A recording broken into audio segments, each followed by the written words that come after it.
Yo, what is up? Welcome to another Rebeat stream. Chad, I just got done watching WWE with a friend. Yes, I watch wrestling. The storylines are good. I know, but like the storylines are really good. Anyway, I just got done watching WWE with a friend, right? And I'm super behind, right? Like, I only just watched WrestleMania Saturday with them. WrestleMania happened months ago. This is super old, right? And so I was watching that, right?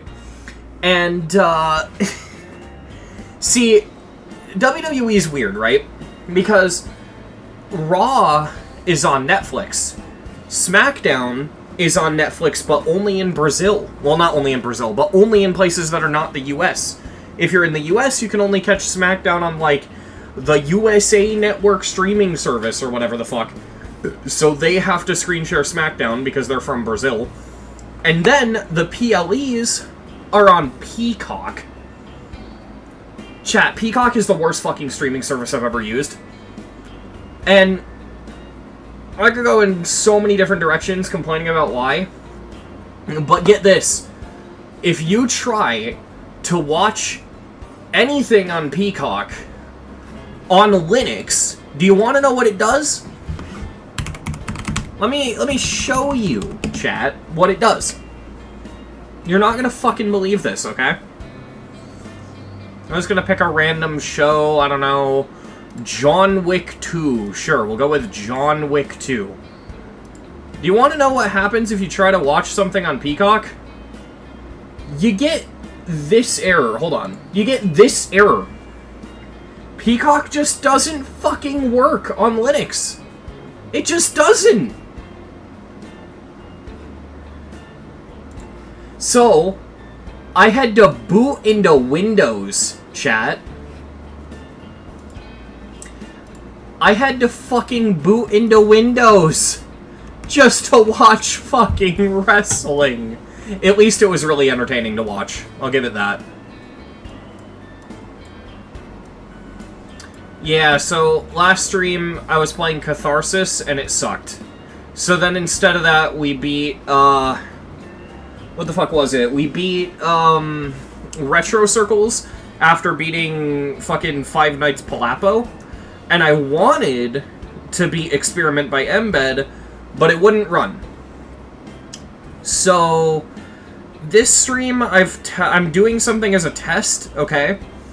I've knocked the bitrate of the stream down, I'd say about 2,000-ish. Stream should still be in 1080p, hopefully. But I'm hoping now that I've lowered the stream quality a little bit, and I've raised the fucking CPU optimization thing. Oh god, you can hear me. Fuck. I'm hoping now that I've raised that, it'll be easier on my CPU, and the game will run better. That's the hope. We're gonna test it by going into Experiment, because I really want to beat this. This level's fun. But I'm not gonna hold my breath.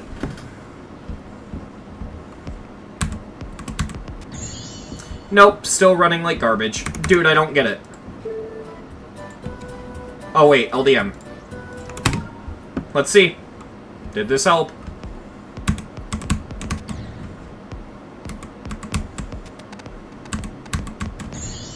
Nope. Alright, still gotta beat this off stream then. I don't get that. My experiment stat reset? Apparently. Not totally sure why.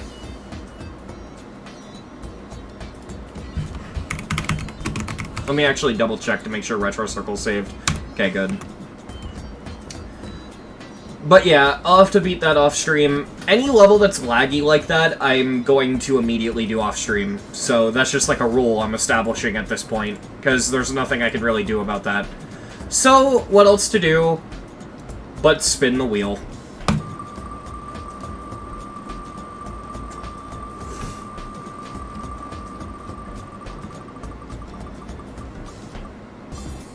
Force field.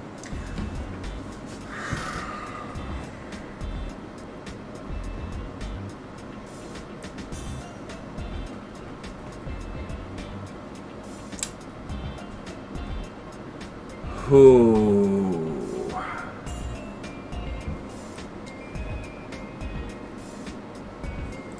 I even mentioned, I think it was last stream, this is one of the levels I was scared of the most. This is up there for me with thermodynamics in terms of sheer intimidation. No, this level's not good. This used to be the hardest easy demon in the game, and then its rating got bumped up to medium demon. I beat it when it was top 1 EDL.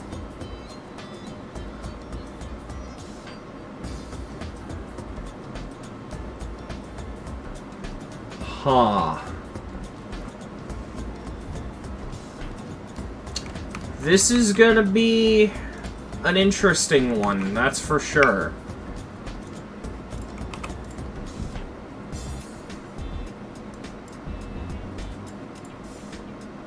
Is this the right one? I actually want to double check because I don't even remember.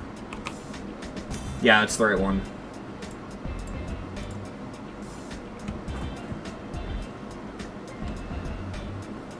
Oh boy.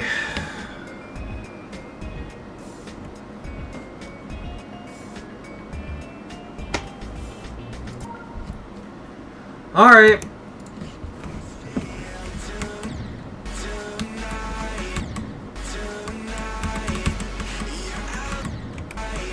So, this level's mainly hard because of all the invisible hitboxes. That, and it's just a really stiff level. Yeah, shit like that.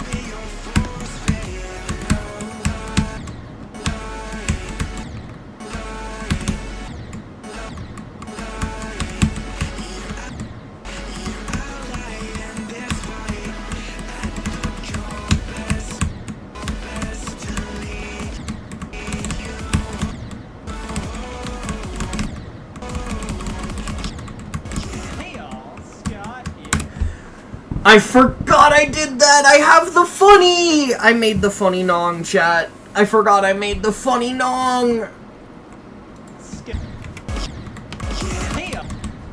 Hey all, Scott here.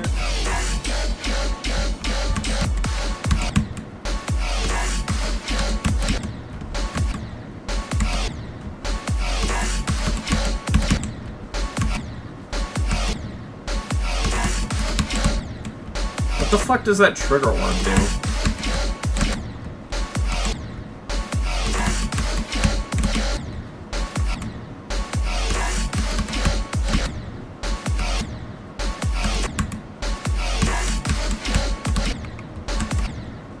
What the fuck?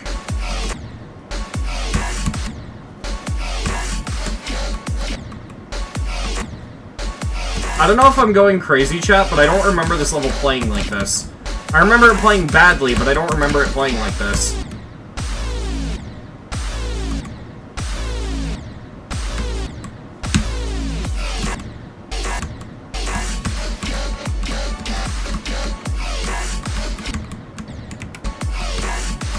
Hey all, Scott here.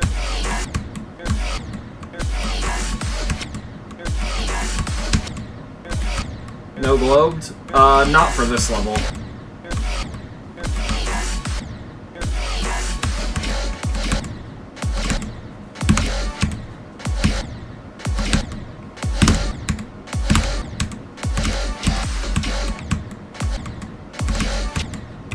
What the fuck? Hey all, Scott here. Hey all, Scott here. Hey all, Scott here. Hey all, Scott here. Hey all. Is it the green orb that I have to hit? It is.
I added the Scott the Waz stuff, chat.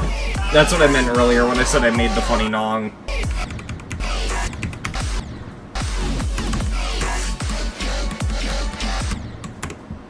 By the way, chat, I have a question, okay, for all of you.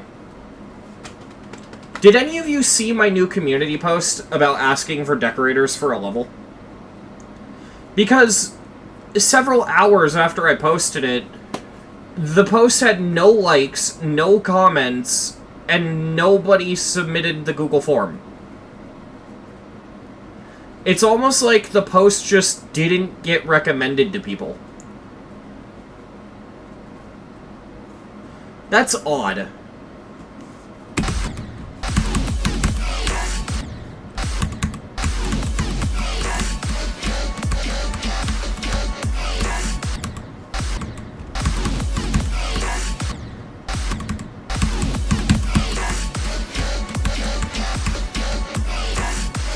Nintendo. That's so weird. Why?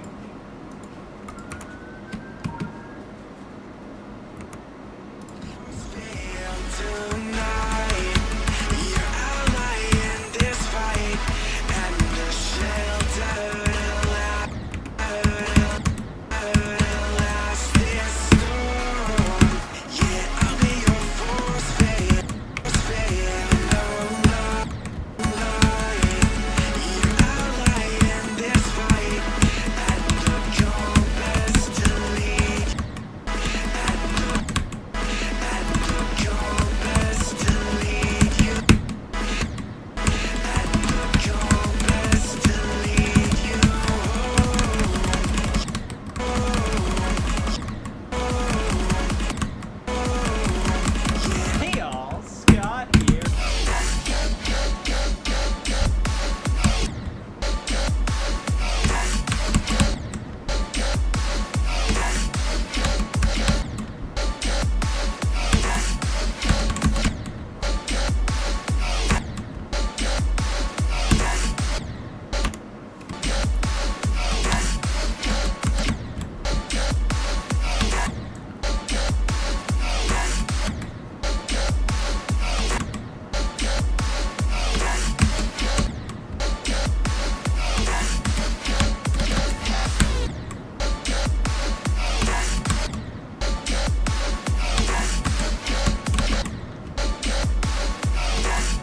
Hopefully.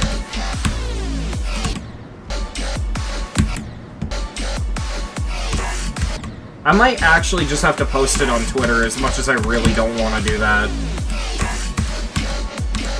Because I really try to avoid Twitter as much as I can.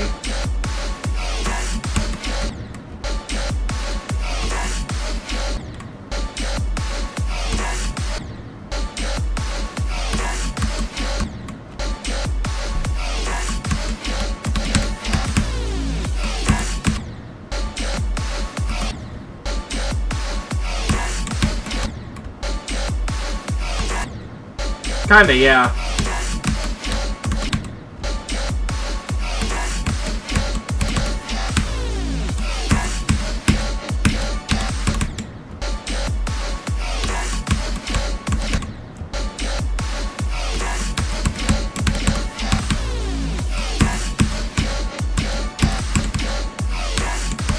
Hey all, Scott here. Hey all, hey all, hey all, hey all, hey all, Scott here. Hey all, Scott here. Hey all, Scott here. Hey all. Dude, this part sucks. Hey all, Scott here. Hey all, Scott here. Hey all, Scott here. Hey all, Scott here. Hey all, Scott here.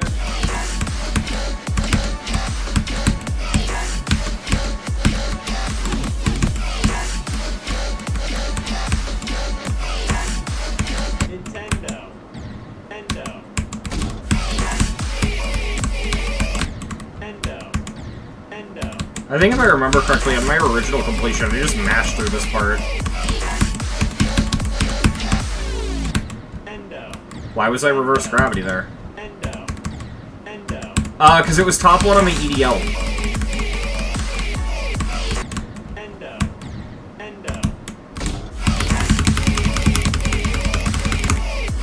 Endo. Endo. Endo.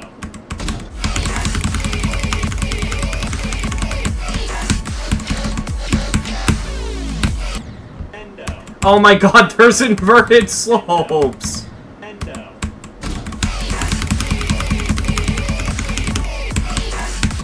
Endo. Endo. Yeah, but now it's just a super random medium even. Exactly. Endo.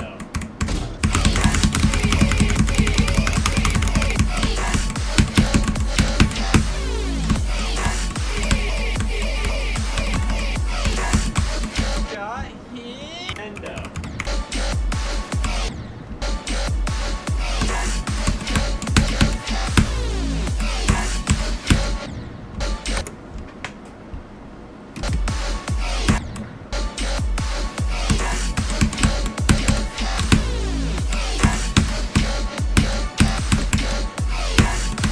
Hey all, Scott here. Okay, so, Manface, I view the EDL in a certain way. I don't view the EDL as a ranking of the hardest easy demons in order. I don't think it goes from hardest to easiest. I just think it's a list of hard easy demons, like, not in any particular order. I think if you view it that way, it becomes a lot easier to stomach. And I'll say that because Next Ender Game is not top 1, when it should be. That's a half joke. Basically, it's so difficult to rank the levels on there that you're gonna disagree unless you view it that way.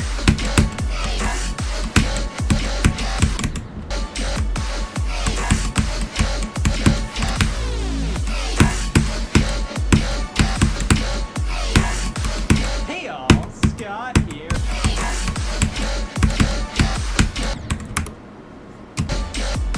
That's how I view all lists. Like, when I look at Pointer Crate, I don't look at it as a numerical ranking. I will view it in, like, 10-level chunks. Okay? And if you do that, it becomes a lot easier to stomach, because, like, especially if you don't know what the fuck you're talking about when it comes to the placements. To me, if you look at, like, okay, the top one's Amethyst, and then from there, you could argue that beating anything Tidal Wave to Boobawamba is one thing, Every End to Acheron is another thing, Silent Club Step to Subterminal Point is another thing, Slaughterhouse to Deimos is another thing, Firework to Saul Goodman is another thing, and you view it in chunks like that, it becomes a lot easier, because do you want to know what I hate about, not Pointer Crate, this isn't Pointer Crate's fault, but do you want to know what I hate about numerically ranking levels, full stop? And why I just don't think lists like this can work? Look at the levels on here. Look at what we're comparing. Like right here, Solar Flare and Limbo, right? How is anyone going to agree with this? Because you're dealing... What you're dealing with here is a raw skill wave level being compared to a memory timing level. You can't compare those. That's basically like comparing a classic to a platformer. You can't compare them. How the fuck are you going to compare, you know, Codependence to Edge of Destiny? How are you going to compare Apocalyptic Trilogy to Midnight by Yuko? How are you going to compare Sinister Silence to Arcturus? You just can't compare these levels. It's not possible. Because it's differing skill sets. Sinister Silence is XL, it's Endurance. Arcturus is pure wave skill. There are going to be players that think Sinister Silence is easier because they're XL carried, and then there are going to be players that think Arcturus is easier because it's wave carried. It's impossible to rank these. You can't do it. It's not possible. So, yeah, I don't like doing that. I just view it as a collection of levels, and I separate it mentally with chunks.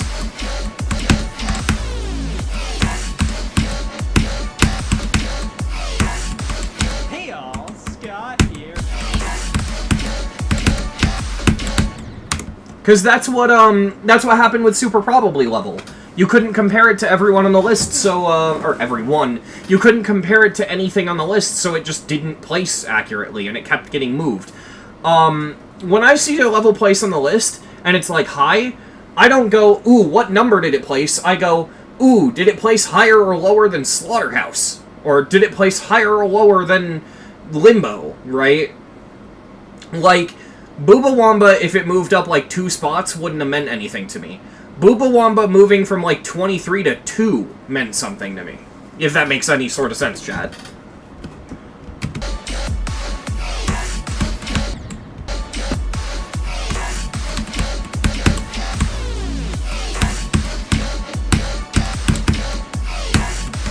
Hey all, Scott here.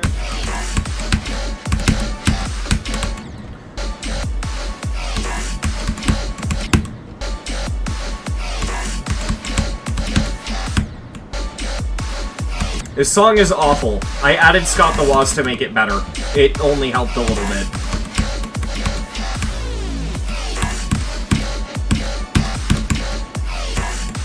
Hey all, Scott here.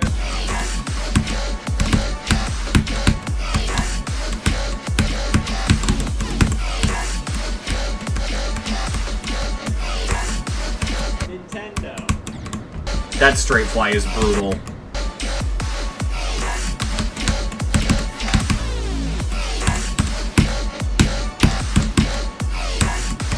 Hey all, Scott here.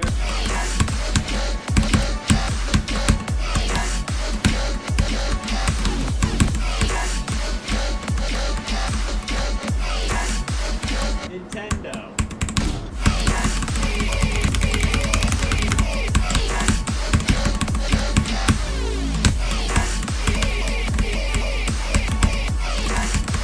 Scott here. Cool, that was a good run. I think, honestly, all of this level's difficulty is just adapting to its crack factor. That's it.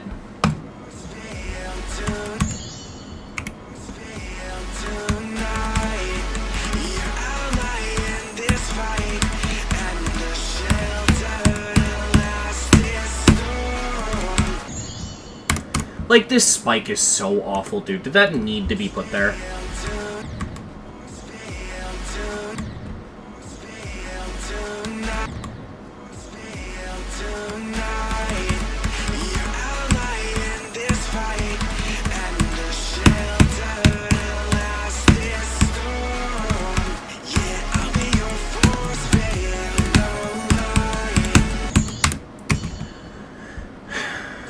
It's funny because this is top 1 EDL, or was, rather, and now it's a medium demon.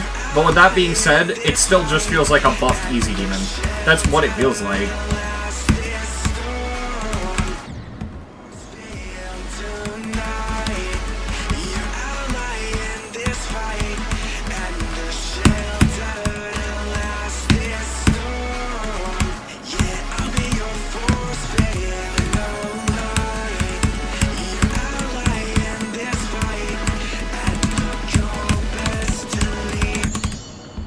That little ball part is one of the hardest parts of the level, which sucks because it's the pre-drop.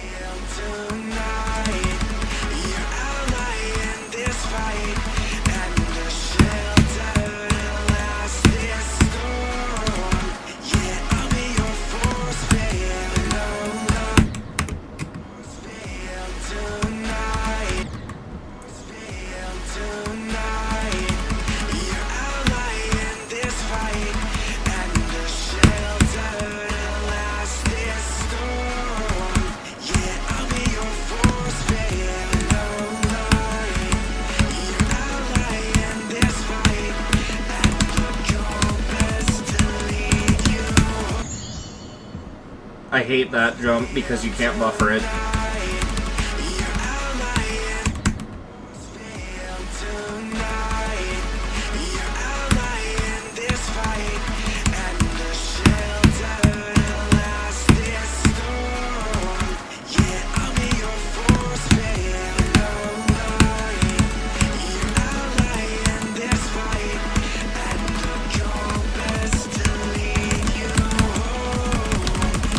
Hey all, Scott here.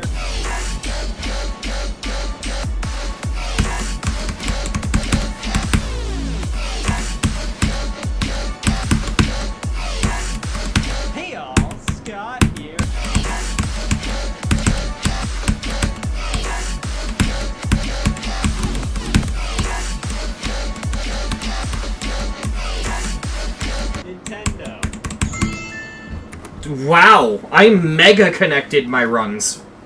Lucky 777. Wow. That didn't feel hard either.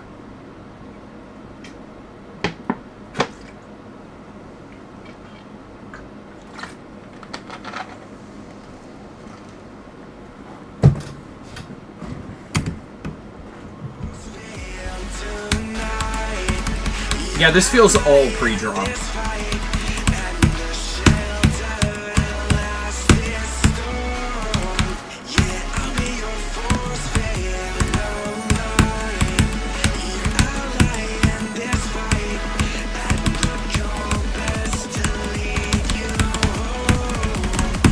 Hey all, Scott here.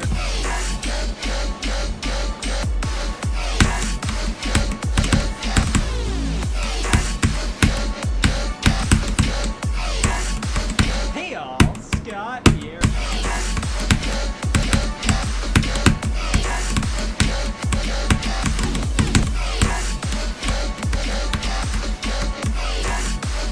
Nintendo.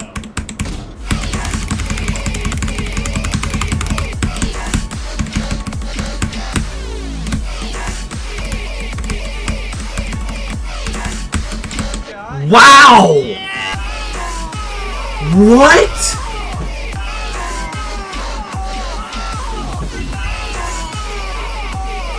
What the fuck? That was so fast! Huh?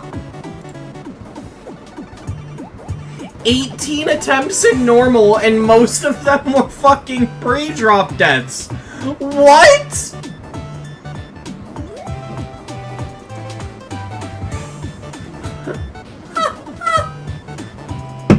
Oh my god!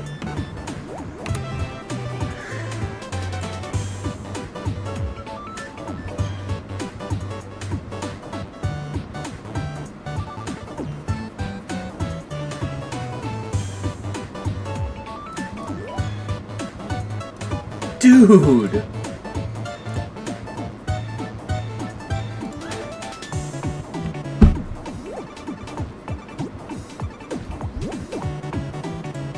Okay, that's one hell of a fucking morale boost, and one hell of a start to the stream.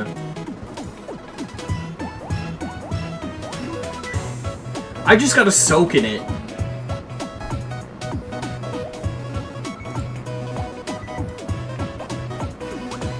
Alright, well, let's spin the next level.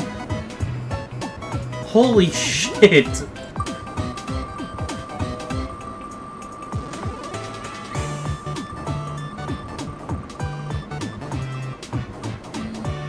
Marriage fraud.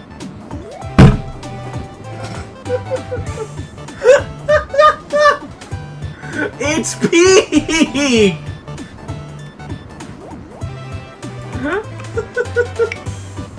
This level sucks, by the way, chat.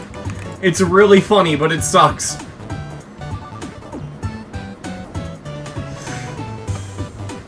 Oh, God.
Why am I lagging? LDM it is.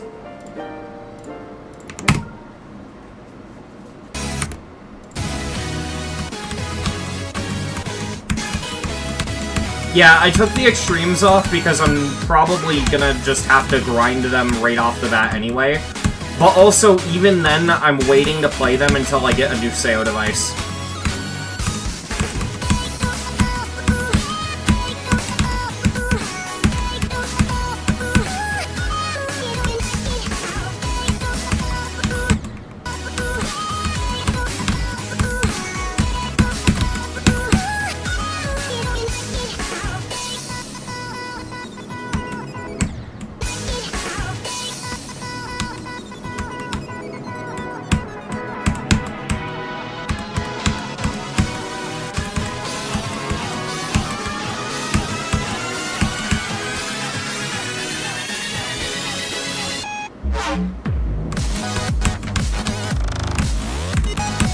I don't think the LDM for this exists, which is a bit concerning.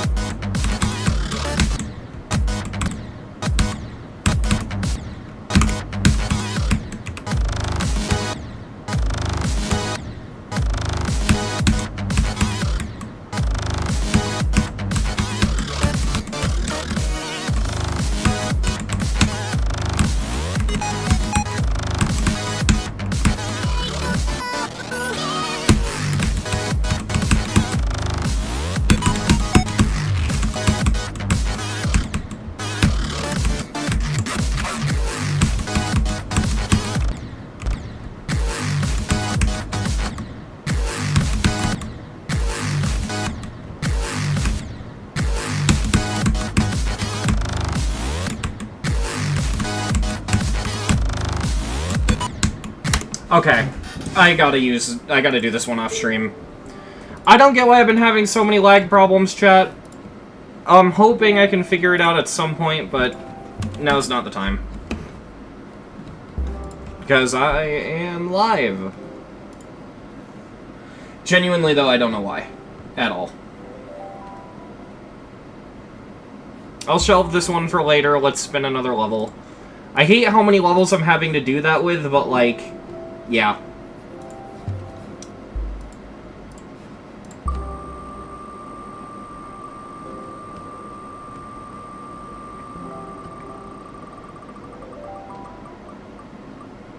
Battle patch. That's not gonna run.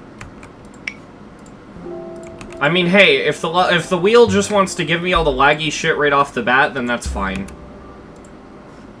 Because honestly, the laggy shit concerns me. And honestly, off-stream, I might just go on a grind doing all of the infamously laggy levels like White Space and Sayonara. Dude, no. I'm already fucking down 87 FPS. This is not... What the fuck, man?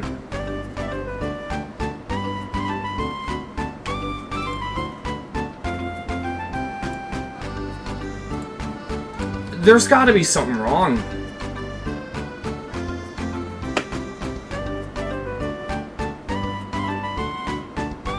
Because I don't think the game ran this badly before. If I, like, end stream later tonight and I play it and it doesn't lag, I have to assume it's because of the stream.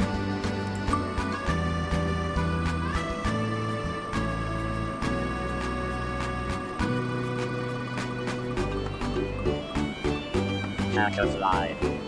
Okay, that I can definitely do.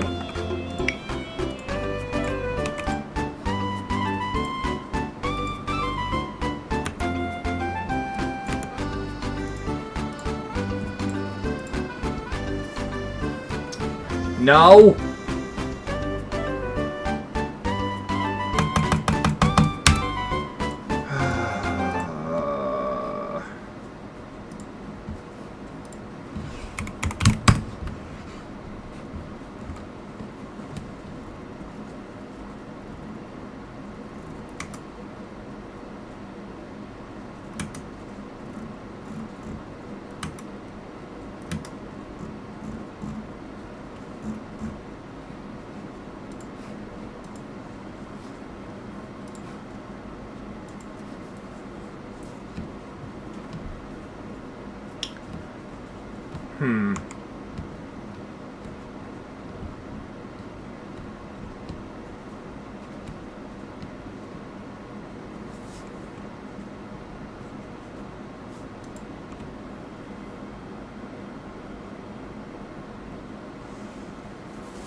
Alright, what did I roll on the wheel? Because I beat Force Field, then I rolled... Because I have to re-add them to the folder. I rolled a Pedal Patch, and what else? Fucking,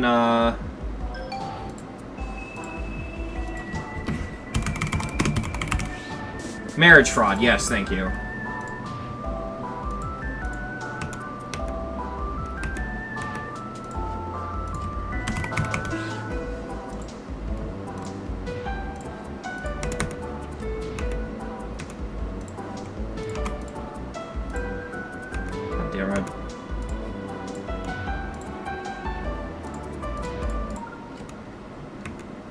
No, I haven't done Eker Hacker V2 yet.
Alright, bye, Reject.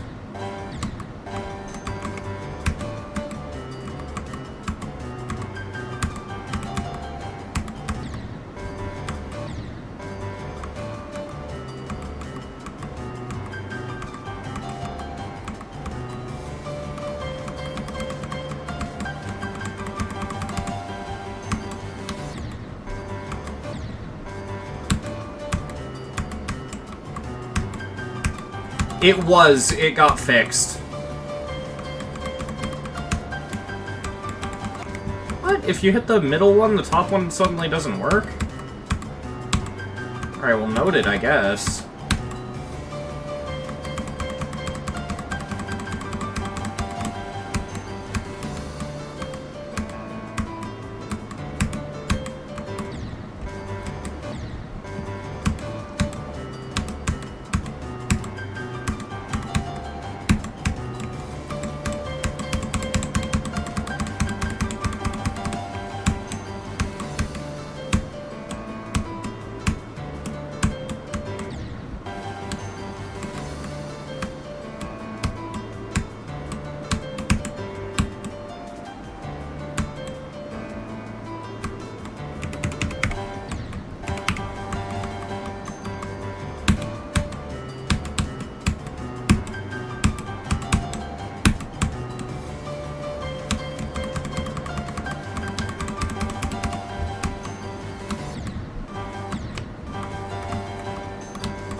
So chat, I'm not very familiar with the Mario Maker community.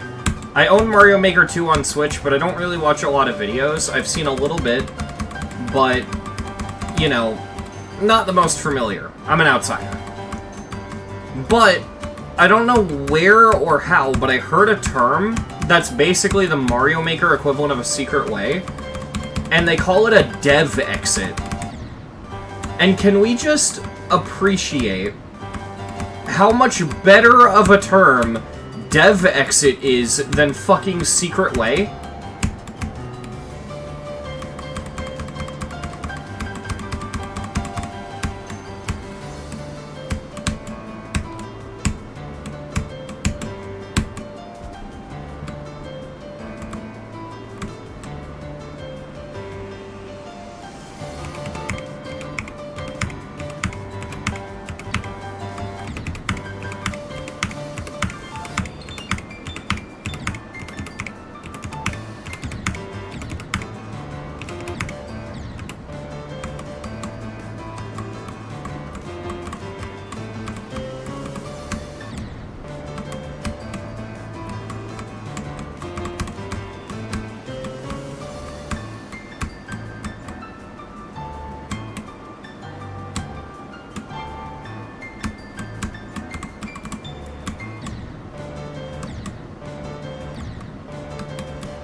Alright, noted. Go up for that one.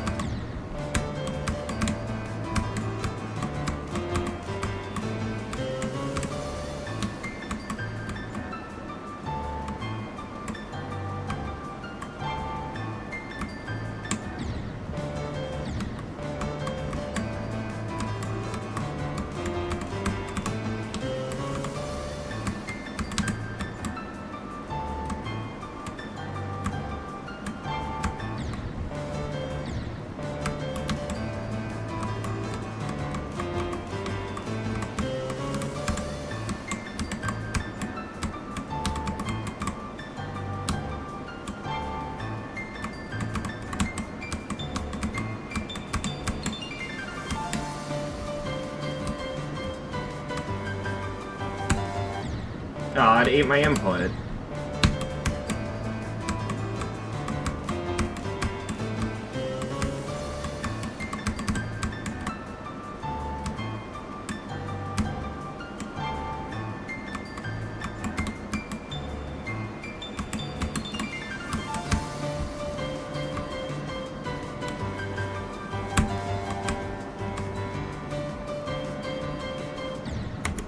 Yep, I forgot about that.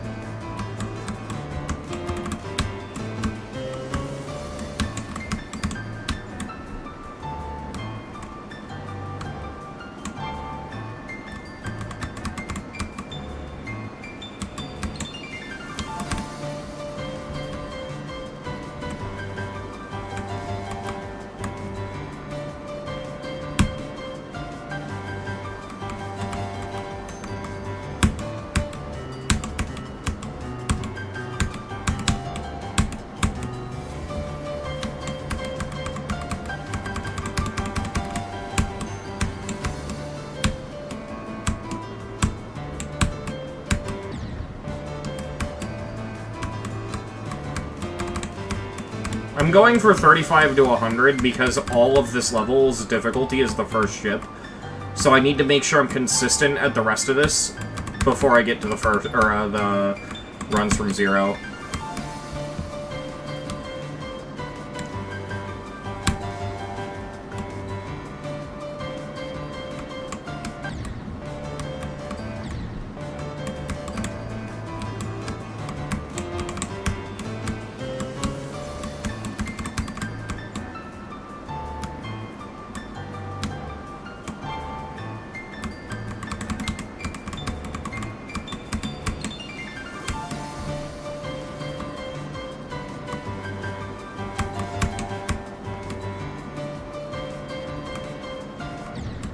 Okay, so I was right. you do have to do that in that really sketchy way. If you delay any of those jumps, you miss the platform. Alright, good to know.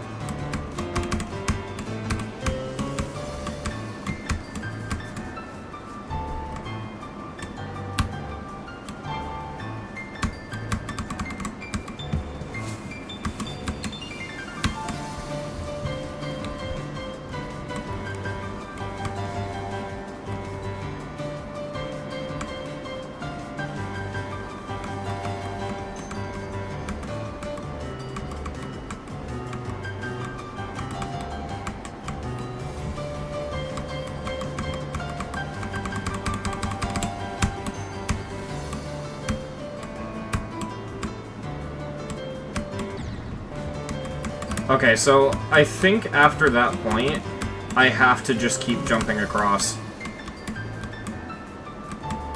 It's weird that the only way I can memorize the block maze is by playing further back. If I actually just play the block maze from the beginning of the block maze, I don't, like, retain it in my memory. I have to, like, add runs before it. It's weird.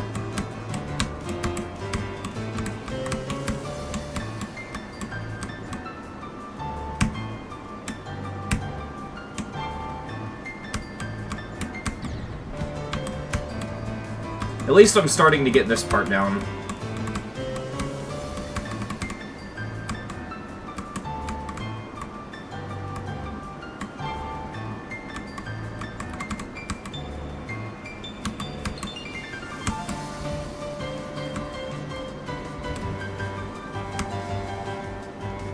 How demon is this demon? It's very demon.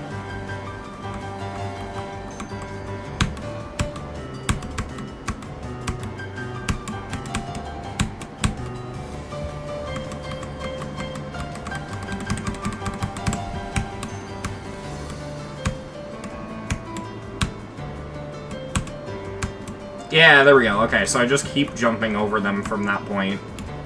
And then I do it. Okay.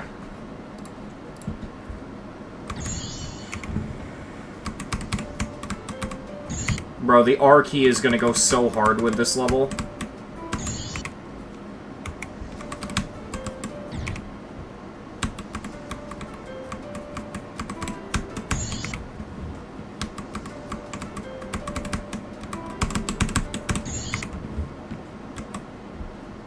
Why did that restart happen? Just restarted on its own after I restarted.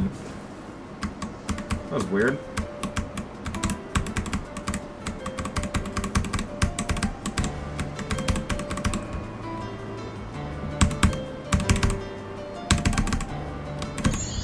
This UFO part is going to kill me the most, I think.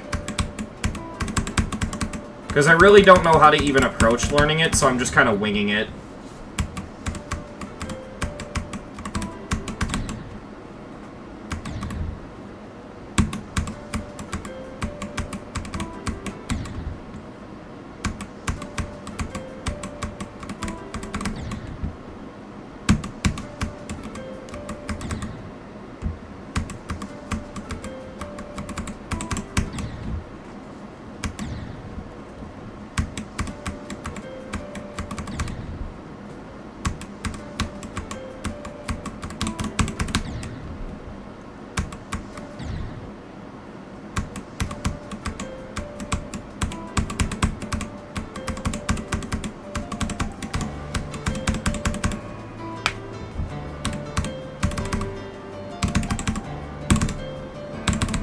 Yeah, that's bad. Don't do that.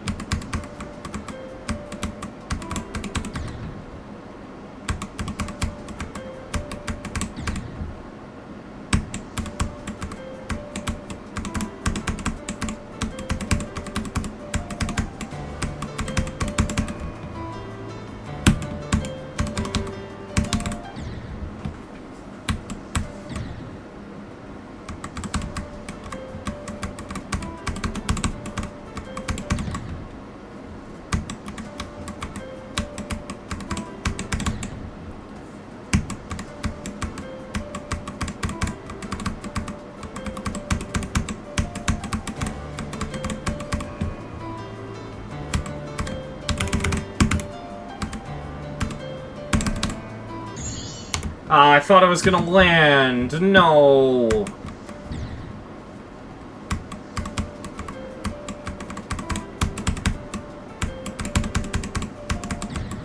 You know, one thing you gotta give Hackerfly, it doesn't have any mirror portals, which is a bit weird for a level of this nature from back then. Because, like, a lot of levels like this would have spammed the fuck out of mirror portals, but there's not a single one in this. I like mirror portals, I just don't like when they're spammed, and you know for a fact that other levels like this would have had you going through mirror portals fucking constantly. This really doesn't have that. Yeah, exactly, just like Demon World.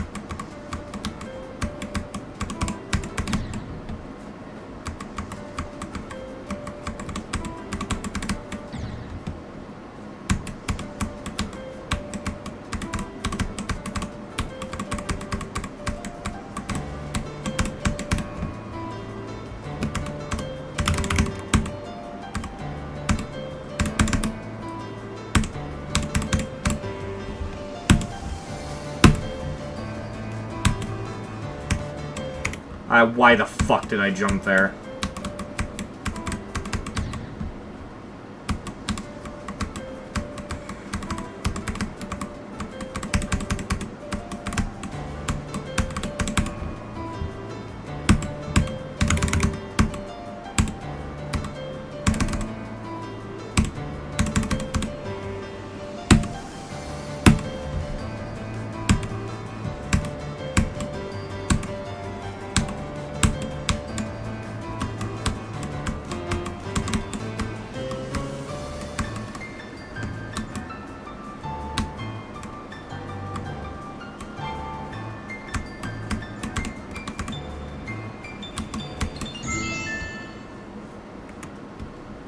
Alright.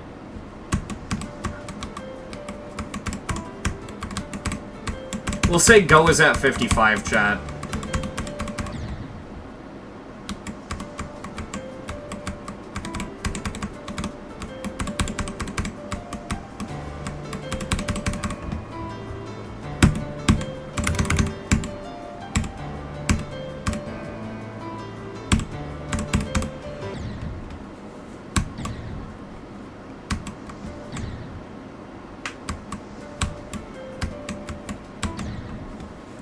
I just love how fucking worthless this portal at 3% is.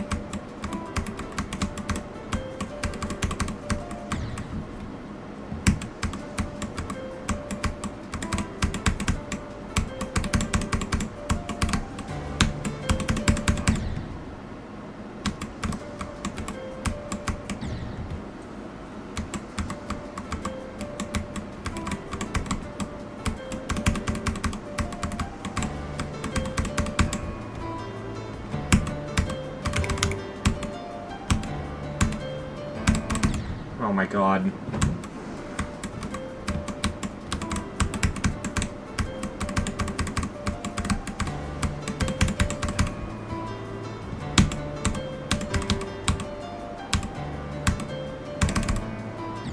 I did it again. I expected the beginning to be the hardest part. I didn't think it'd be the UFO, though. I honestly thought it was just gonna be the first ship.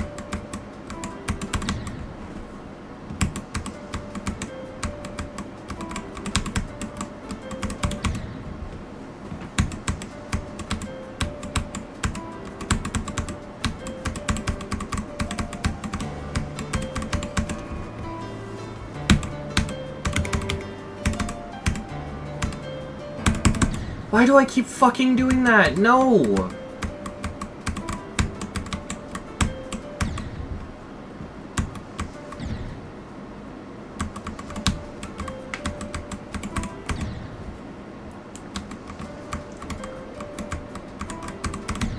Rob rated it because it's by GW Hacker now, and GW Hacker now is peak.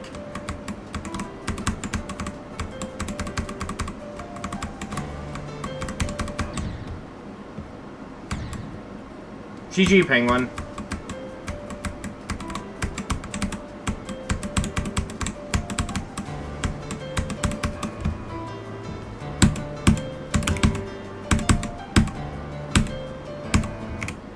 Oh, I would have survived, too, if I didn't fucking move. Wow. I'm an idiot.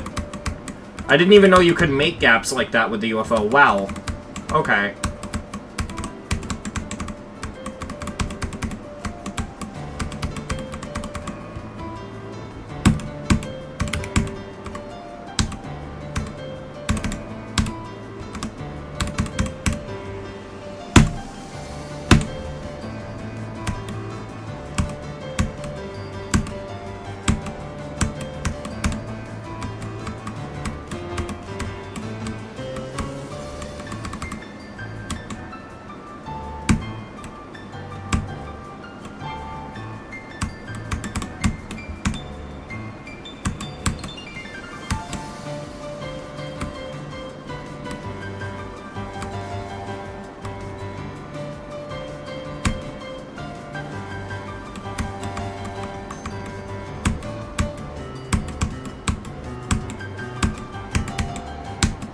Let's see if I remember the memory.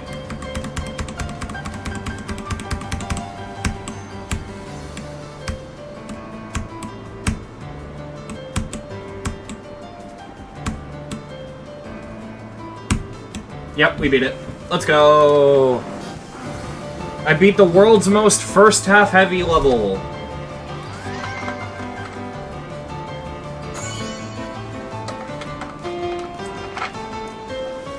I'm gonna say something that's never been said, chat. I really enjoyed Hackerfly.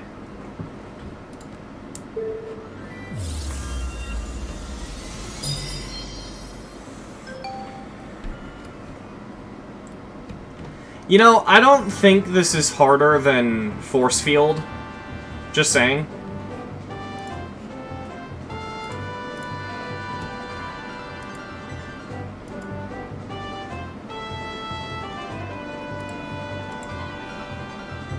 Alright, what's next?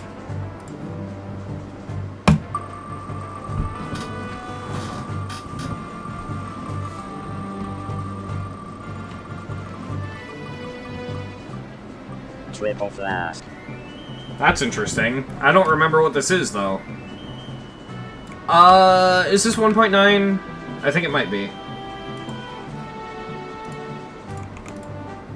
Oh, it's Experience D. What the fuck is this?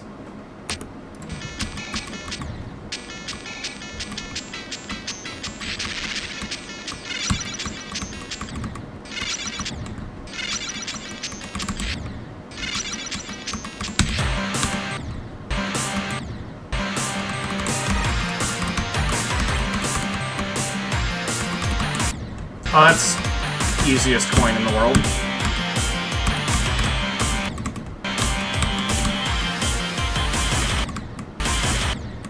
Oh my god!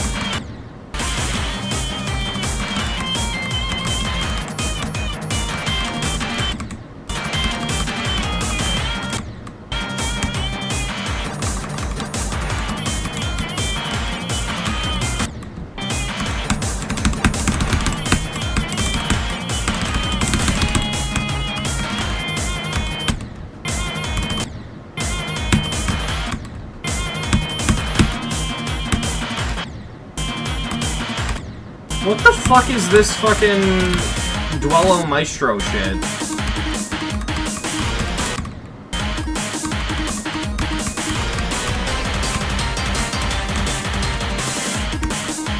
Yeah, this was either EDL or GDDP, but I'm guessing GDDP.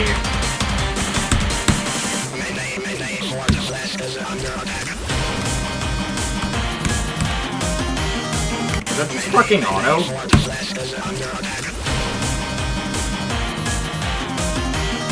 It's just auto. The ending of the level, aside of 1 spike, is auto. Oh, okay, aside of 4 spikes, never mind. Okay, this had to have been GDDP then.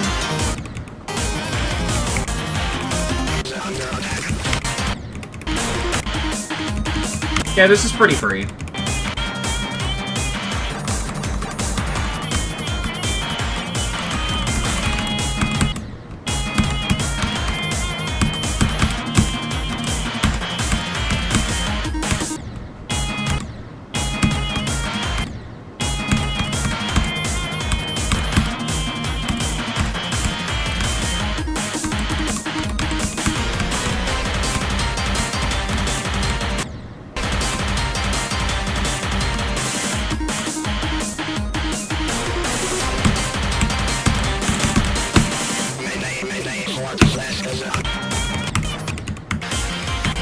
Dude, I think I can already play this from zero.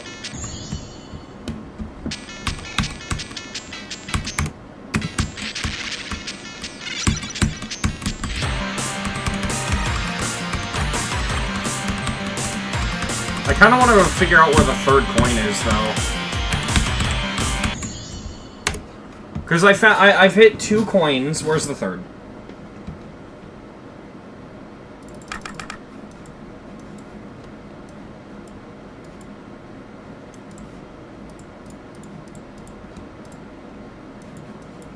Where art thou, third coin? So I have to assume that's the first. It's so early in the level, it's gotta be. Right.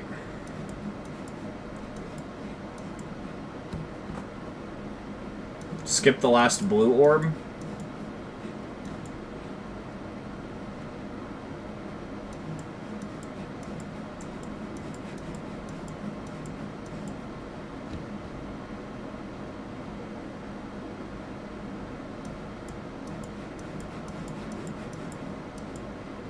Oh, wow.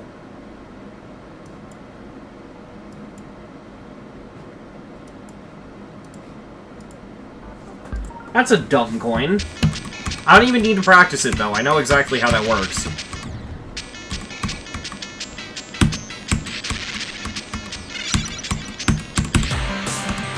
You know, sometimes, creators, it's okay to have only 2 coins in your levels. Just saying. In fact, I think that's interesting and unique when levels only have 2. Because it's not often. So that means this level's coins are completely free.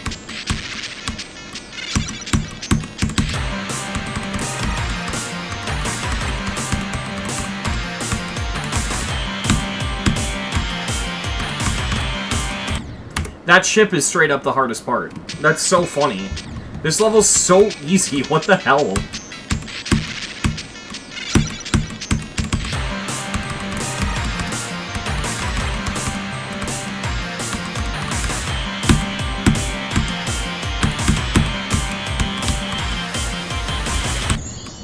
Oh, actually, I take it back. That wave click is the hardest click. Still, though, it's not that bad. It's just blind. Admittedly, this is pretty first half heavy, though.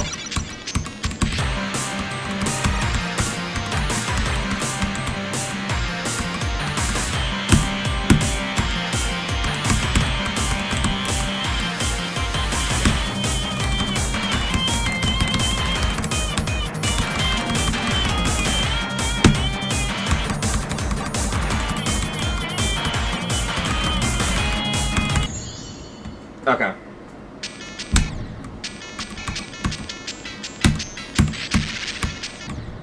Yeah, I'm not gonna give a go percent for this or anything, because I just genuinely don't think it's that hard.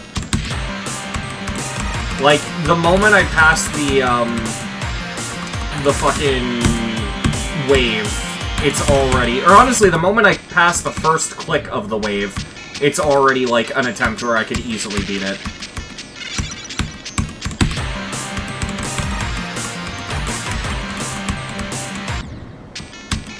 Though I'm getting really unlucky with this pre-drop.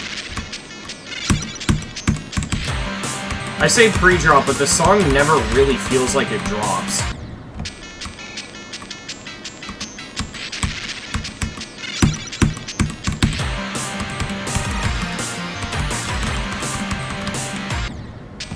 Why am I not able to do that sweep down? It's not hard. Am I just being dumb? Yes.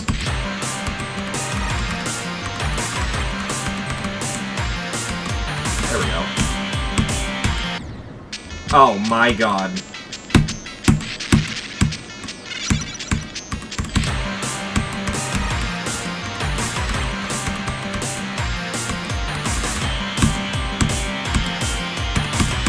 There is that one straight fly transition that could also kill me. I forget exactly where it is, but...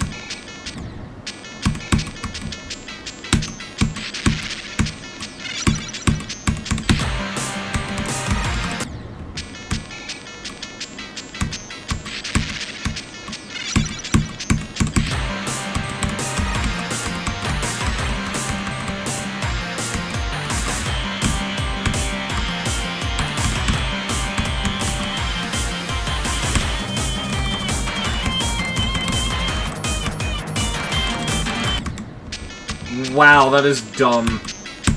That is the dumbest death I've ever had on a level. That's such a free part.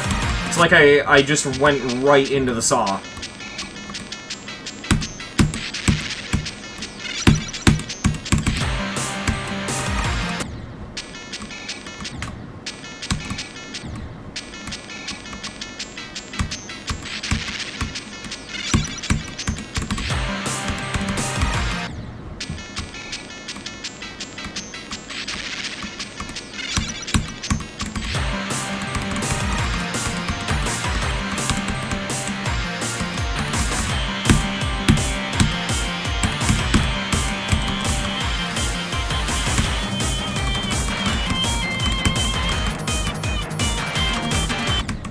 I did it again. It's weird because it's hard to see the saw. I don't know if it's actually hard to see or if I'm just not looking, but for whatever reason, I'm just not seeing the saw.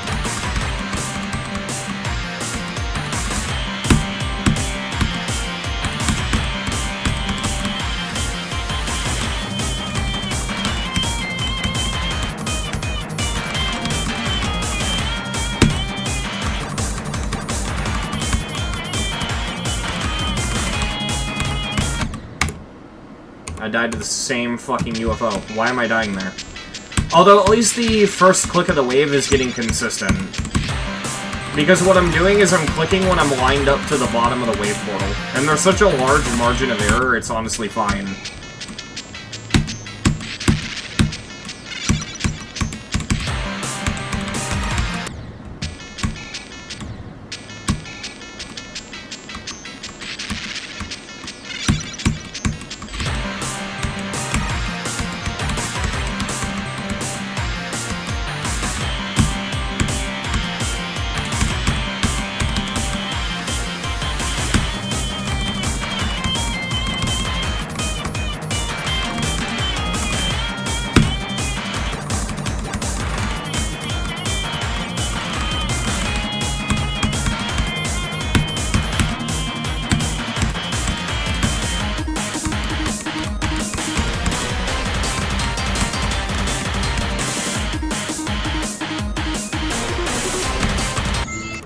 I fell for the fake, because I just forgot what to do there, and that part's not hard. Wow. Also, hey, Fiery. Sorry I didn't see you in chat, I'm kinda locked in.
There we go. Nice. Pretty free, not gonna lie.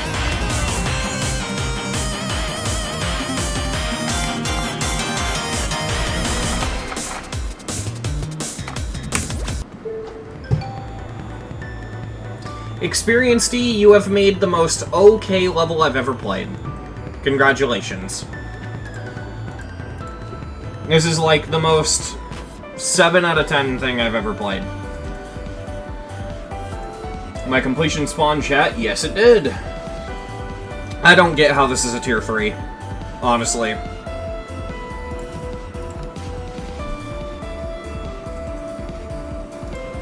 Alright, next roll, but first let's accept our quests. There we go. Oh yeah, that reminds me. We can get into the diamond shop now, but how much is the music unlocker? 2,000, we're almost there. I know it doesn't matter because I honestly just started bypassing for it anyway, but like, it'll be cool to buy it just so that it doesn't feel like I'm cheating. I know, I'm not saying it's cheating to use music bypass, it's just, by my own rules of the challenge, I'm technically breaking them, you know? But, honestly, yeah. Most people would get it before they start playing demons anyway, so whatever. I'm just speeding things up so it's not boring. Let's play the daily. At this point, chat, I only put one attempt in on the dailies. Because the way I see it is if I can easily rebeat the daily, then I beat the daily and then do the rebeat. If I can't easily beat the daily, it's not doing it because I don't want to... It's not worth doing it because I don't want to do the rebeat. Which I think seems fair.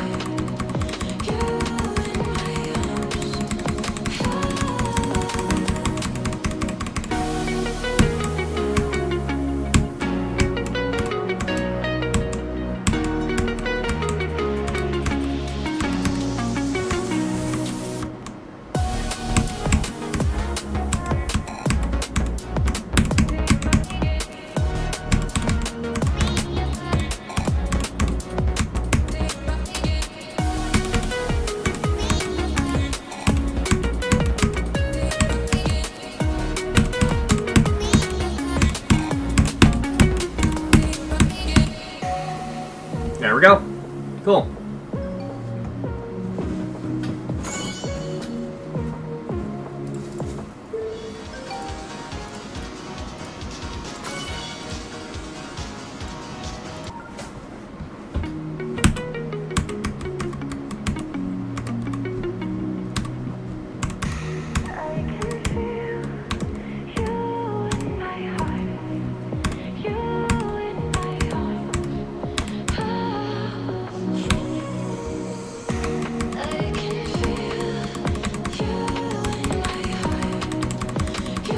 I don't know if you can land, but I don't feel like testing it.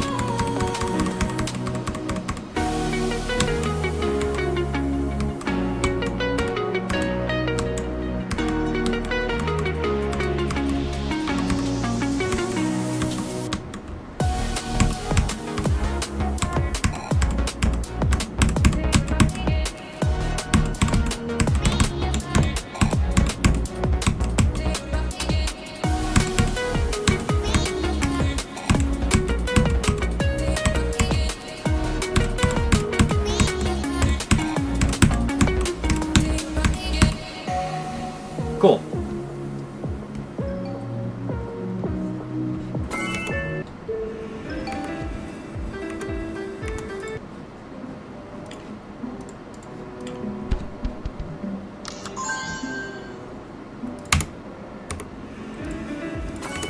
See, Penguin, whenever I do these challenges, I don't think of the short term, I only think of the long term. So, like, and by the way, this mod is really cool. It's an extension of better achievements called Achievements Reimagined. I recommend this mod, it's great. But, yeah, whenever I look at the achievements, I only look at the long term, not the short term. So, like, user levels, I don't care about 500, 300, all that kind of shit. I'm only paying attention to 5,000. With lists, I don't care about, like, 25, 10, I only care about 200. Daily levels, I only care about 365.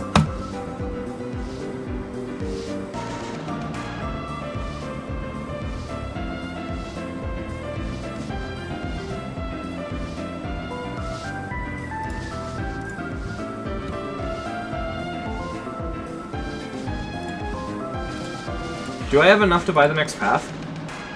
Almost.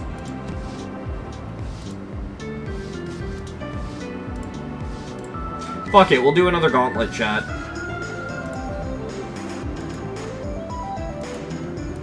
Oh, God. This is the one with Crystal Essence.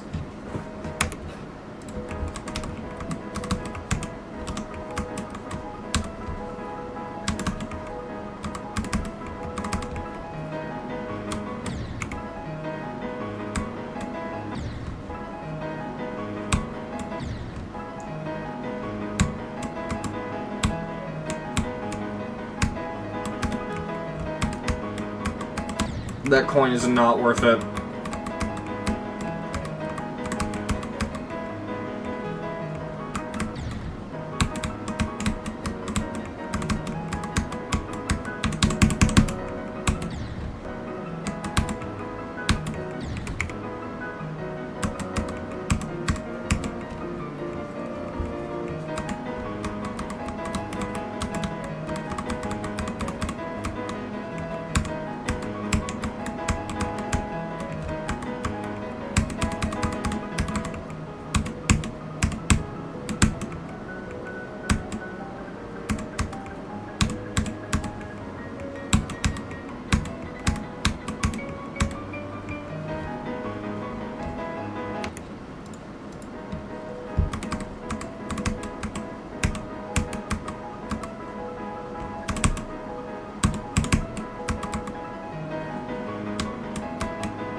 There we go. Okay.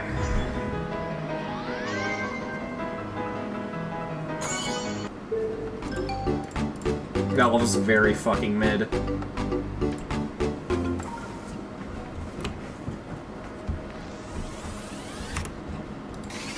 Oh god, I remember this level. This is such a bad level.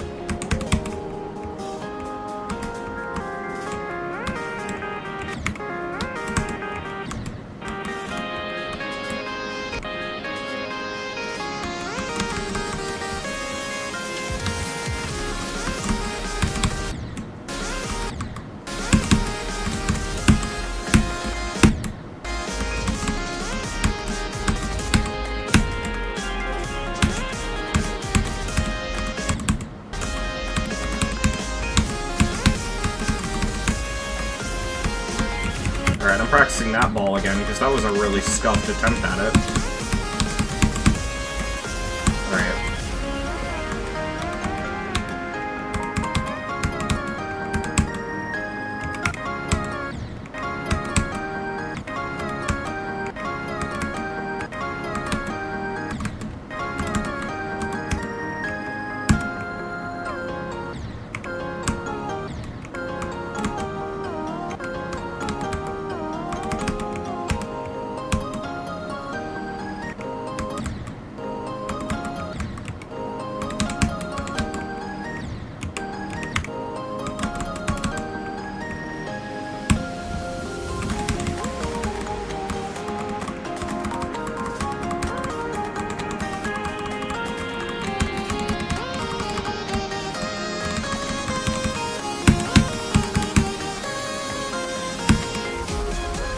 Uh-oh. Don't do that, apparently.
Oh my god, you have to hit that green orb late, otherwise you hit the fucking massive...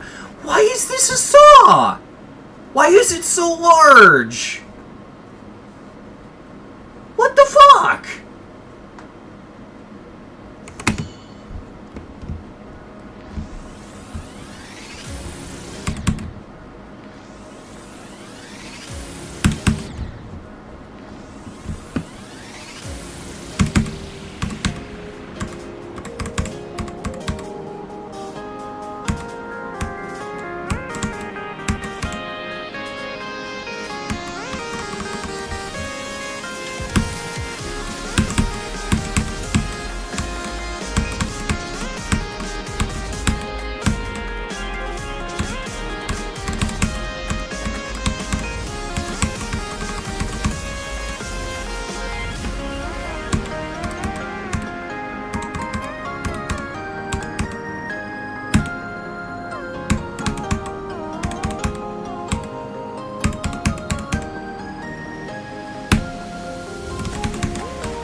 What a fucking massive piece of shit, dude. What an actual worthless piece of shit, bro. That fucking transition sucks.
Okay, I'm not gonna go for that coin because I don't feel like dealing with it. Originally I was like, ooh, this wouldn't be that bad, but getting to the ending is just so tedious and boring that I'm just gonna fucking go. So chat, did any of you see Warwind's new video? I'm curious, because I have some thoughts.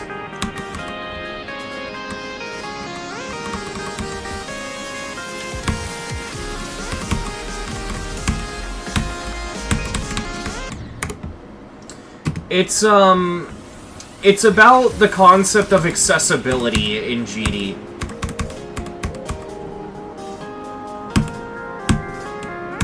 I think it's a good video, and I agree with it to an extent, but a lot of it I also don't agree with, and I feel like it's such an interesting discussion piece.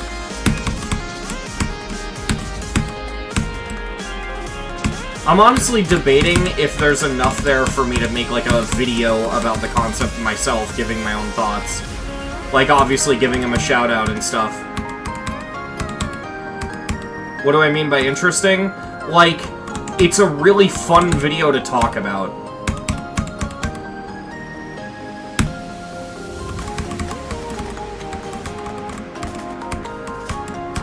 No, like, it's not bad, it's just... I don't know. I agree with the core idea of it, that accessibility has nothing to do with difficulty. Fucking kill yourself. Yeah, I agree with the idea that accessibility has nothing to do with difficulty, and I personally think it's a bad thing that people conflate the two, right? Because, yeah. But I also don't like the idea of, you know, making your game inaccessible on purpose for the sake of story. Because, like, he uses Celeste as an example, right?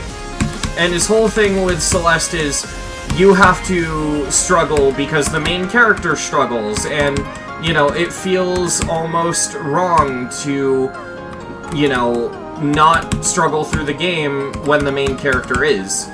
And I find that to be a weird point, because in my eyes, right, it's a video game, right? Story will always come second to me. And don't get me wrong, I fucking love when games have a good story, but I don't care about that if it means sacrificing playability. And I think... I didn't mean to do that, god damn it. That was actually just me missing the orb. But yeah, it's like... I think, if you have to sacrifice playability for the story, it's like... Because he talks about the whole thing of Celeste adding an accessibility mode, right? And he basically says he doesn't really like it because the whole point of the game is you have to struggle, right? And the thing about that is, like, what's the alternative? Because for me, the alternative is, oh, okay, so they add an accessibility mode and I experience the story through that, or I just don't fucking play Celeste. Because it's too hard. You know what I mean? I mean, don't get me wrong, chat. I'm very tempted to, like, play through all of Celeste anyway, because I only struggled a little bit. I was on Chapter 2. I didn't give it, like, a proper shake, and I feel like I could easily do it if I wanted to. I just haven't had the time, and any amount of struggle with it just made me think, oh, I could just be playing GD right now, right? But, I probably could do it. I just haven't had a reason to. But I'm just thinking about it, like, if I can't do Celeste, I might just do Celeste with the accessibility mode because I want to experience the story. And in my eyes, it's like, okay, you're not adding an accessibility mode, so the alternative is I just don't play your game. It would be a whole nother story if it was like a movie or a cartoon or, you know, a TV show. Because that's like if you went into Breaking Bad and you said, man, they should really give a trigger warning for this show, or they should really tone down the graphic content, or like, something like that, right? Or like, man, the car crash scene in Better Call Saul, they should have had a trigger warning because that really spooked me. And it's like, the point of the car crash scene is that it spooks you, because it conveys how suddenly and unexpectedly a car crash can happen, especially when you're sleep deprived. The whole point is that it's a jump scare because the audience wouldn't predict that. But games are not a similar medium to that. And at a certain point, you really just have to consider, like, would you rather the game be hard, or would you rather more people play, interact with, engage, and consume your fucking insanely well-written story? Because I know the story of Celeste, and it's really good. But if the game's too hard and I can't beat it, I'll never get to fully experience it for myself.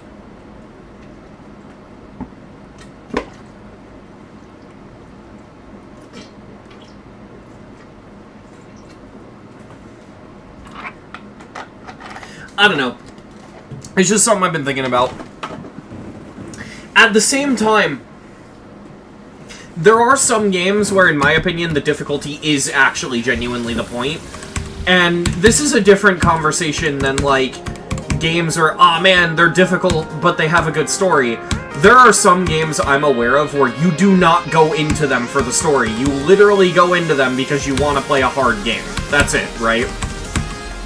And I think Dark Souls is an example of a game where I agree that it should not have an accessibility feature, and it shouldn't hold your hand and have difficulty settings, and it should just be raw butt-fucking like Dark Souls always has been, right? Because if you're picking up a Souls game, you're picking up a difficult game. That's the whole point. If you want to play a Souls game, but you want it to be easy, you don't want to play a Souls game, you just want to play an RPG. Play, like, I don't know, Skyrim or something. That's probably more what you're looking for, right? Because I do know that a lot of people make the mistake of picking up Dark Souls because they're looking for an open-world RPG and not looking for a hard game, and then it, like, surprises the fuck out of them. Oh my god, this fucking part. But, like, I definitely understand that there are some games that are meant to be hard. I do. But I don't agree with the story being the reason why the game should be hard. I don't think you can be like, this fictional character is having an internal struggle, and you're supposed to feel their struggle, therefore the game should be hard. Because does that, like, that logic doesn't really apply to me. It's like, should I have to sell my soul to play Cuphead? I don't think so. I don't know, man. But it's weird, because that's not even the point of the video, that's just, like, a tangent he goes on, and I agree with most of the video. But that little, like, thing I just found so interesting, I wanted to say something about it.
That took an embarrassingly long time, wow.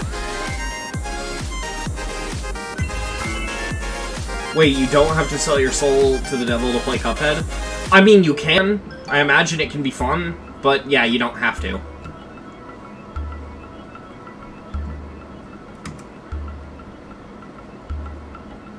My IMO, Breaking Bad is the modern-day equivalent of a Shakespearean tragedy. True! I'm not gonna lie, honestly, watching Breaking Bad is some of the most fun I've ever had. Because I watched Breaking Bad, then El Camino, then Better Call Saul. And I know that there are different orders you can watch it. Like, you can watch Better Call Saul first, and it makes Breaking Bad sadder. But, yeah, in general, I think I just went into the... I did, I went into the showcase mode. Oops.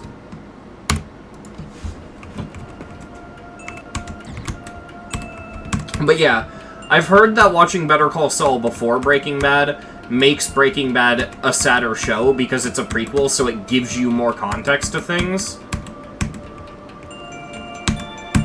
But then again, I wouldn't advise watching it that way because Better Call Saul just straight up spoils the events of Breaking Bad. A lot.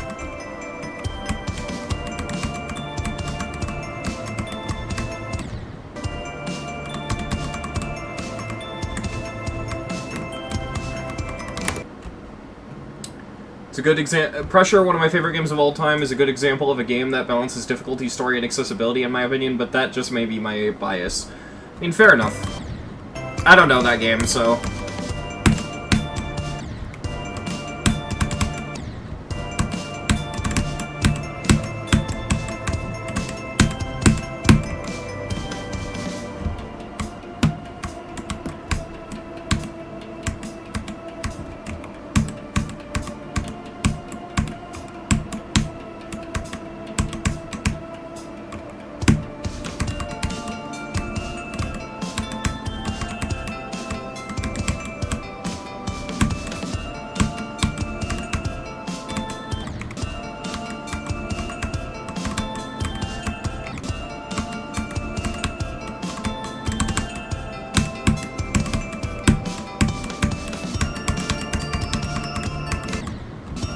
Oh yeah, I remember this boss being confusing, because, like, the first beam of light kills you, and then the second one, you have to be inside of it to survive. Which I know is very weird. Yeah.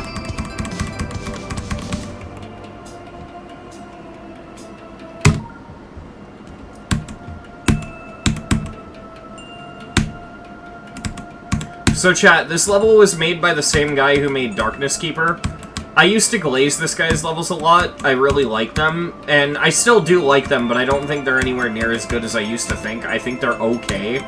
But this literally just feels like if Darkness Keeper wasn't a demon. It's super weird.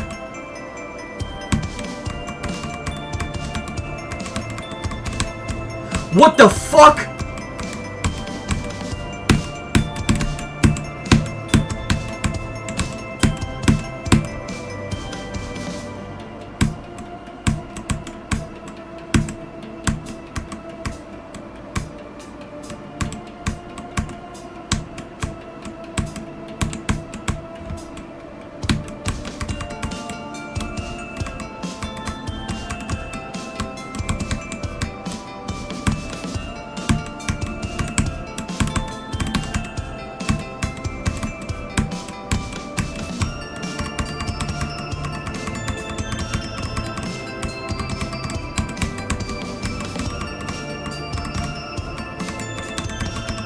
No fucking way I beat it with that swagger out.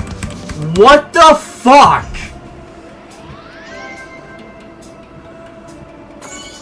What?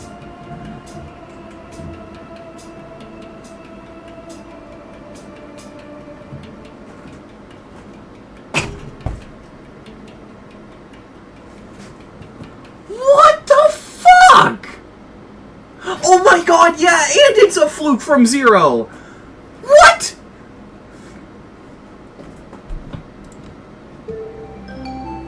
That has to be the coolest 6-star completion ever.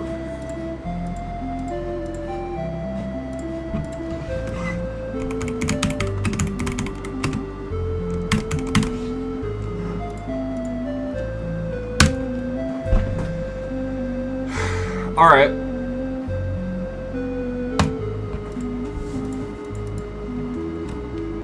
My game froze.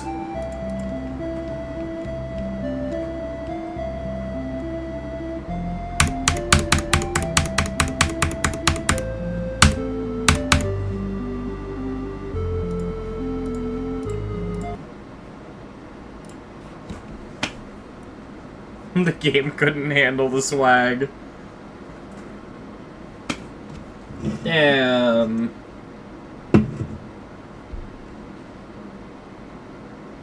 I don't know what's causing it, but at least now I know it's not globed.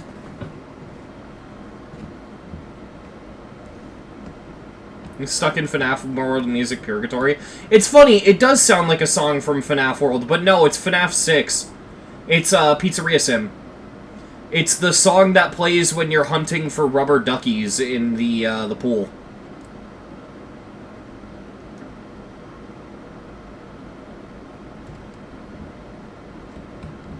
Yeah, I'm gonna turn on globed, fuck it.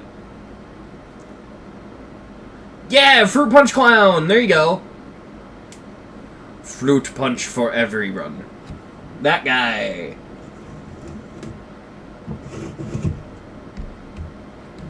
Dude, I gotta say, like, all the FNAF games are fucking unplayable in my opinion, except for FNAF 1. FNAF 2 I'd even say is unplayable, because if you play the final nights of FNAF 2, they're all just RNG. There's no skill. Well, I guess there's a bit of skill, but it's all RNG. I think out of all the games... I mean, FNAF 1's obviously the best, but I think out of all the games aside of FNAF 1, I'd have to say FNAF 6 is the best one. Also, I forgot. Let me turn on globed. But yeah, I have to say FNAF 6 is the best one. It's also fucking unplayable. Like, going for the actual ending where you actually have to fend off the animatronics, those suck. But it's the best.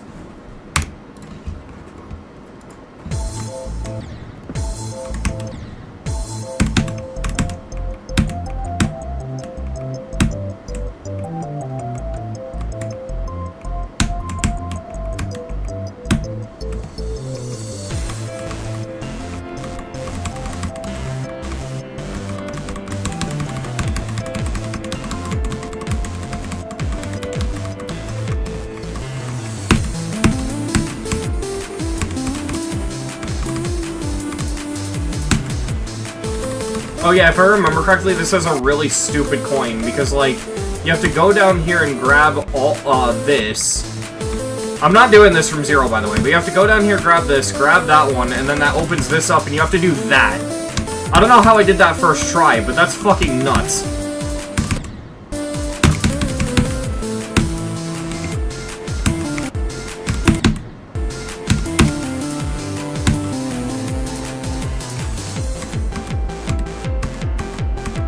apparently I missed a skull somewhere in there. Yeah, the coins in this are fucking hard.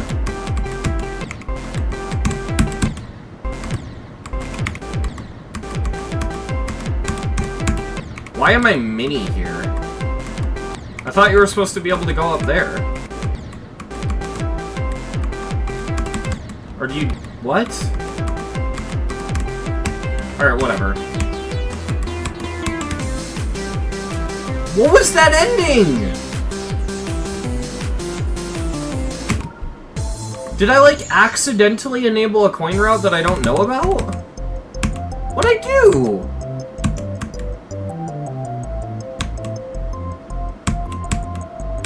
I bet that shit's gonna be different from Zero when I'm not doing any wacky collecting stuff things. I have a feeling it might have been the skulls, because, like, what else could it be? That was insane. I'm gonna try for the coin once, just because I feel like it.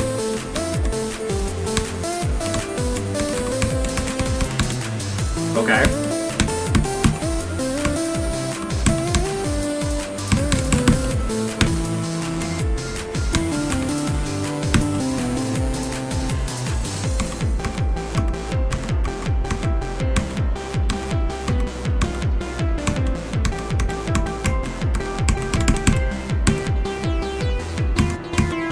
Okay, that's a lot more normal. Wow. Alright, sure.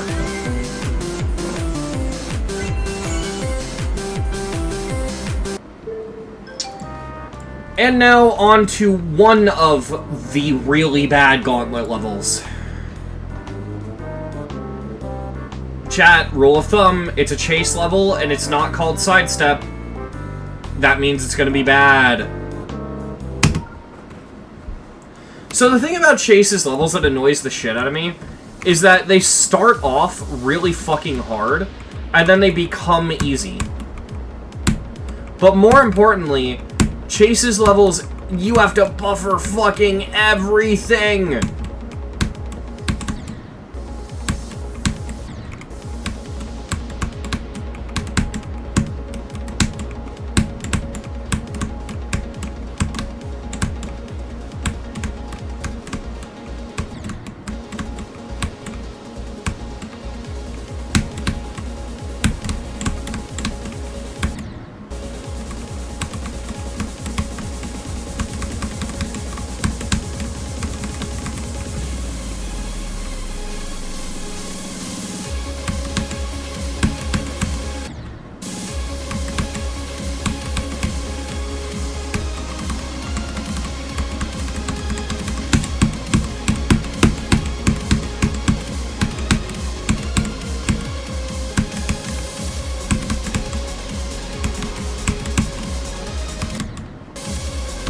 Yeah, this fucking duel being in a non-demon. What the shit?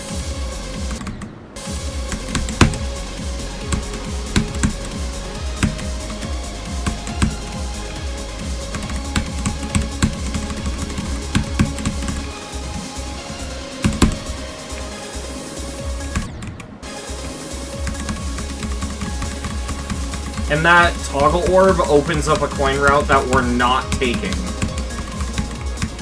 This is one of the hardest normal coins in the gauntlets, and I specify normal because there's Wraither levels in here, but... Yeah, if I remember correctly, you have to, like... Fuck. If I remember correctly, you have to, like, jump up here at, like, a weird angle, and... it, like, brings you over... Yeah, how the fuck do you do this? Or was it you jump on the corner? Yeah, I'm trying to do the coin path to show it off. If I can, I do it in my showcase. Oh, I remember. So you jump early and you buffer it. That's right. Because you look at the spikes on the ground and you use those as a visual guide. Yeah, and then you go up here, you collect that, and that's at the end. That's disgusting.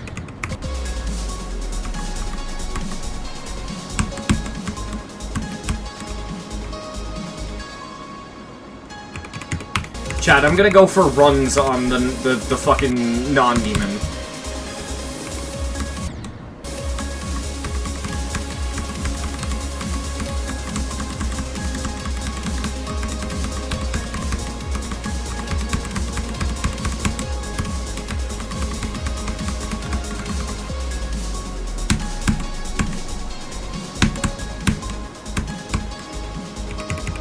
I'll mainly feel comfortable for this once I get duel to 100.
Alright, cool. Go from 0. Remember, chat, this level is a slow burn. The beginning is the hardest part, so it's going to be a while till I start getting consistent drop attempts.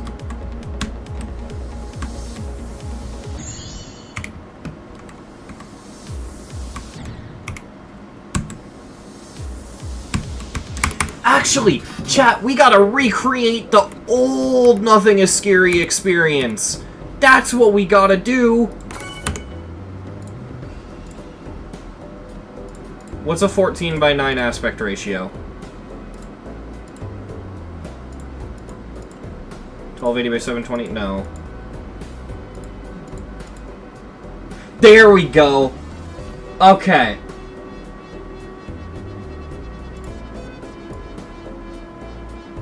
I'll have to fix this after, but it's worth it.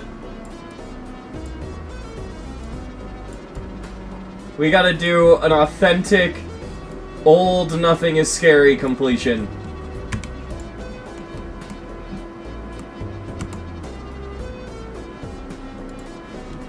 Alright, let's go!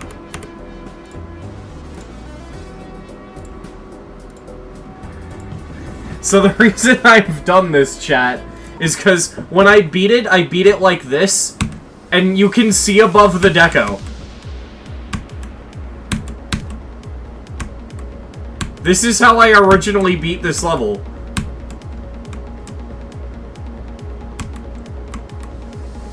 Because I used to play on a 4x3 monitor.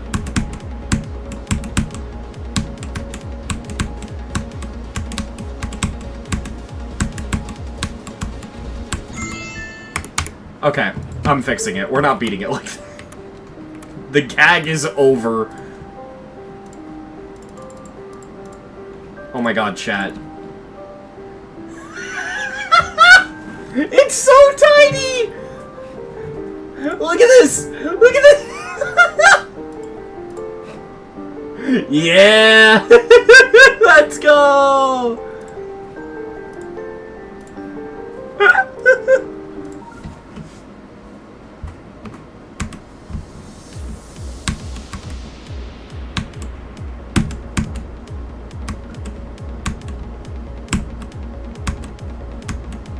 Surprisingly playable, too.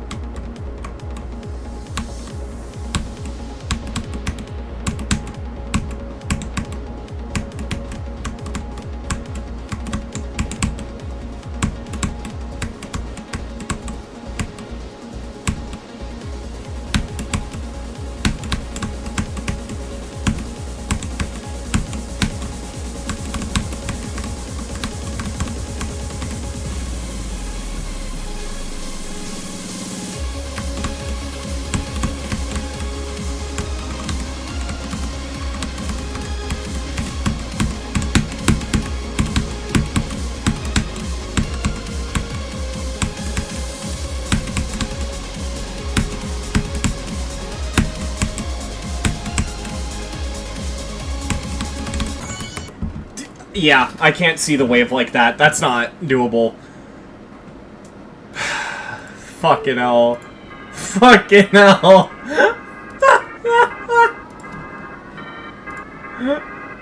Oh my god, we can make it worse.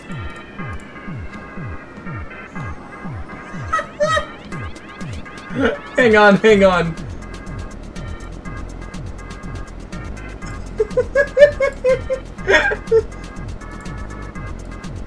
Yeah, let's go. Oh my god. Yeah. We're playing Apple Watch Geometry Dash.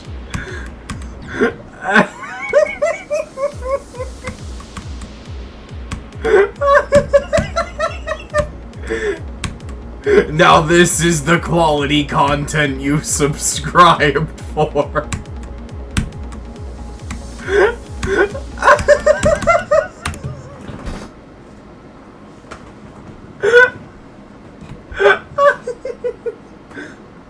What if I just like...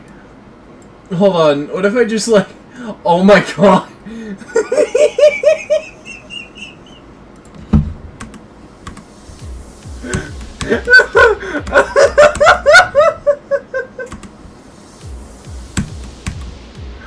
Oh my god.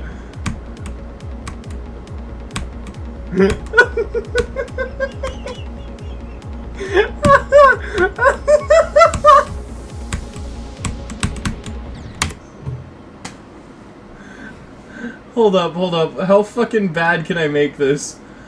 Oh god.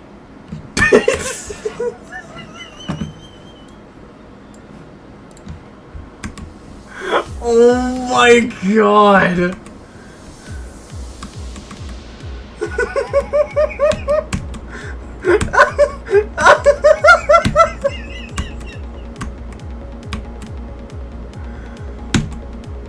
Oh fuck.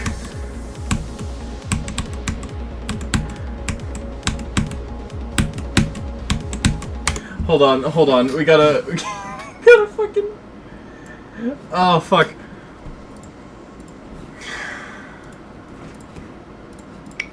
Let me... I gotta grab a thing. Hold on. Give me... Give me a second.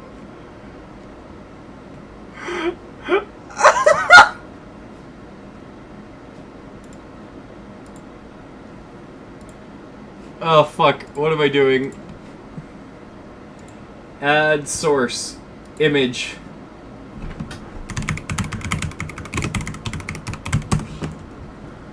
Okay,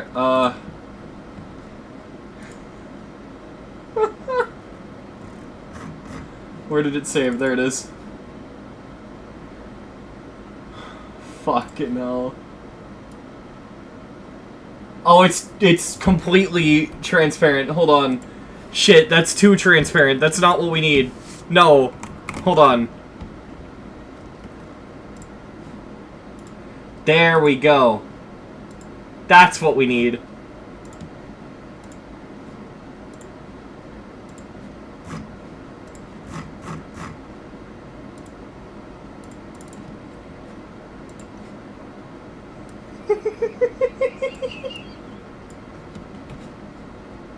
Do you see the vision, chat?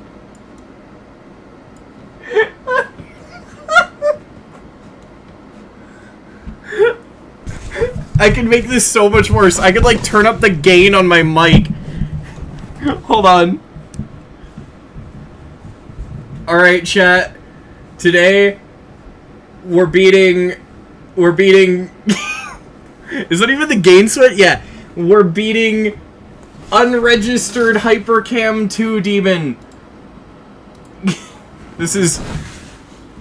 Is that the gain? That's not the gain. Oh, there it is. Alright, chat. Today, we beat the demon. We are beating the demon. Yeah! Yeah, let's go! We're beating the demon. I just realized this isn't even rated demon. Let's go! This is the quality content you subscribe for! Yeah!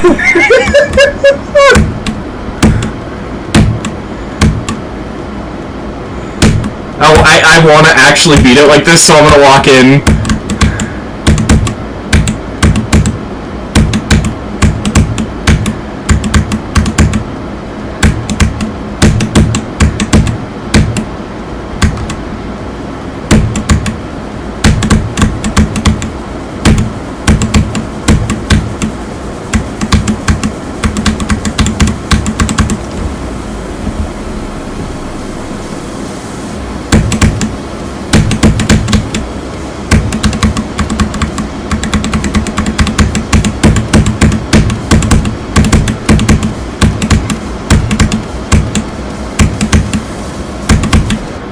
What the fuck do you mean?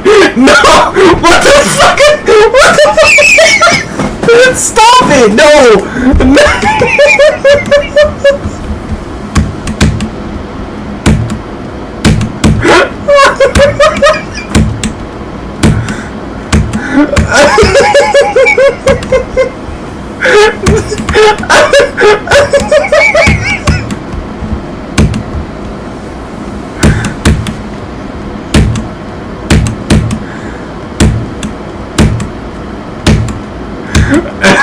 Fucking hell.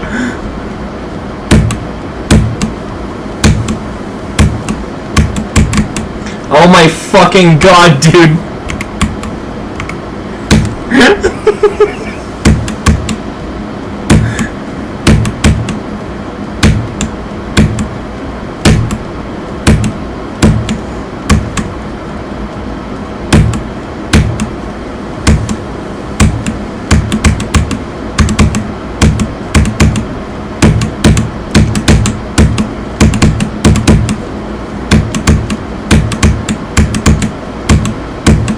Why did I fucking jump? Oh my god.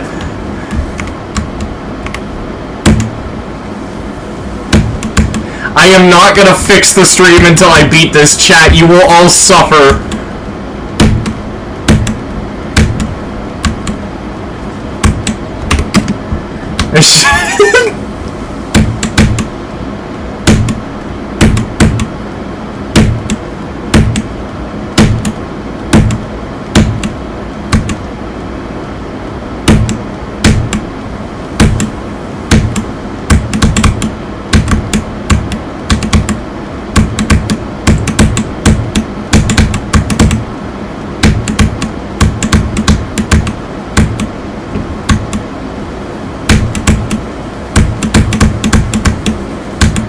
The fucking spike!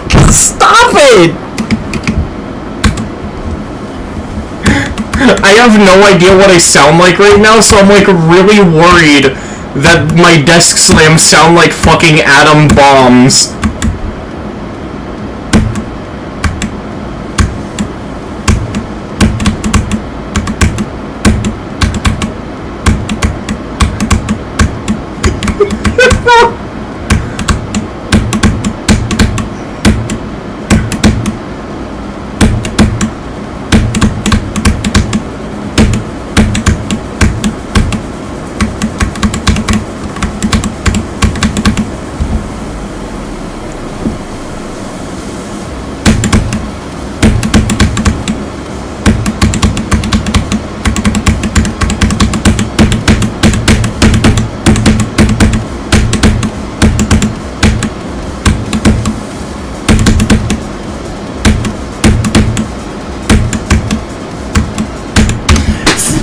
Dude.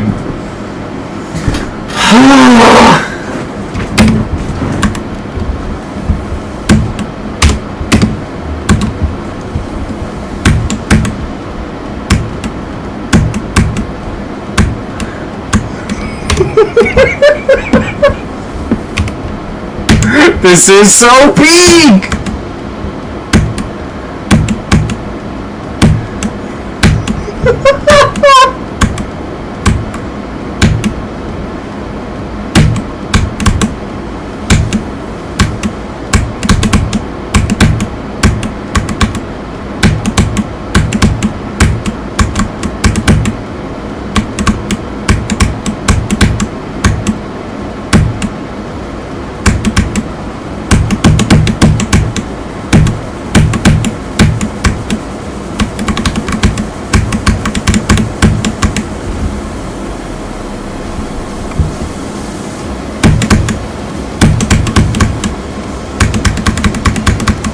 Can I do the duel this time?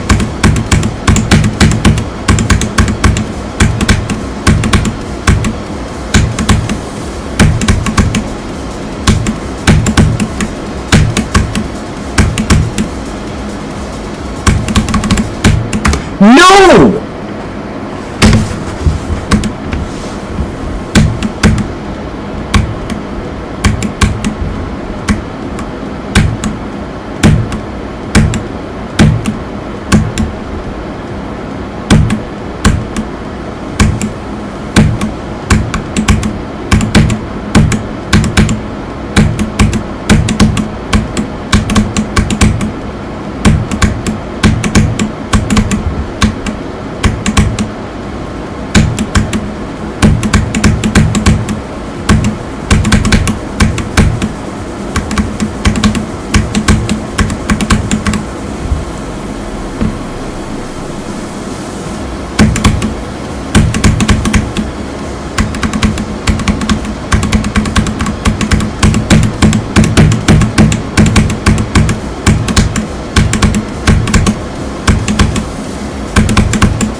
Yeah! Let's go! Yeah! We beat it! Let's go! Alright, let me fucking turn the gain down on my mic. Holy shit. Fucking hell. Oh my god. Hopefully I sound better now. Do I sound fine?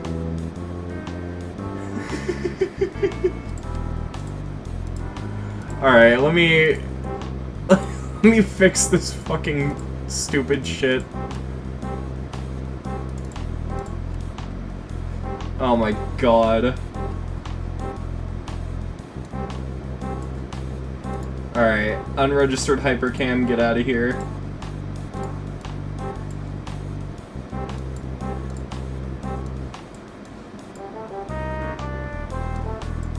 Oh my god, the window's so fucking large, I'm struggling to shrink it, chat. There we go.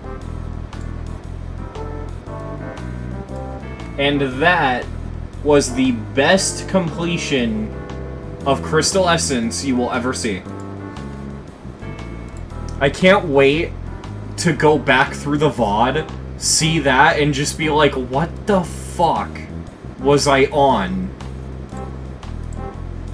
Oh, I'm definitely uploading that to the second channel.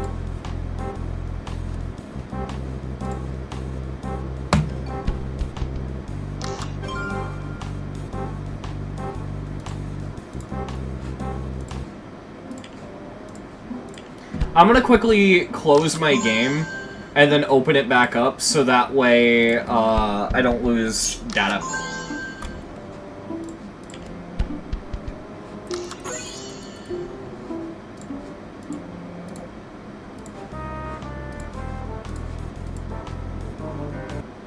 I genuinely sounded like cold. Oh my god.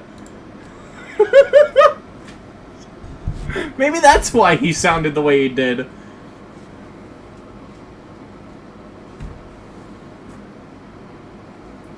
The rupture reaction guy.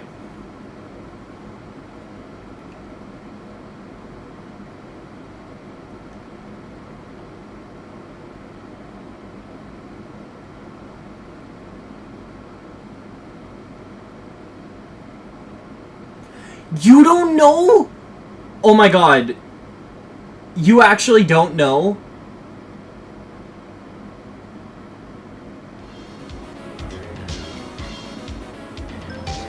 How do so many people in the chat not know? What? This is like vintage GD community. This is one of those, like, classic videos. Really?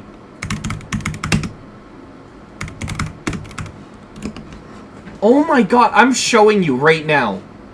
You are, like, I am straight up showing you this right now. How the fuck have none of you seen this? I am impressed. Okay.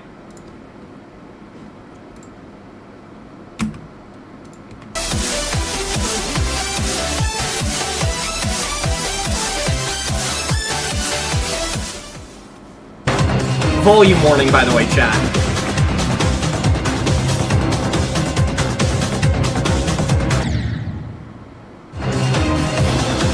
And yes, this is the video quality.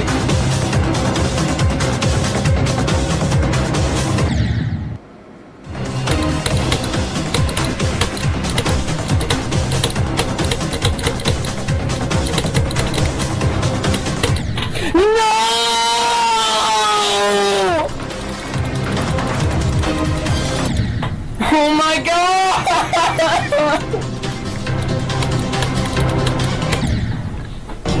I can't do it. I can't. I fucking can't!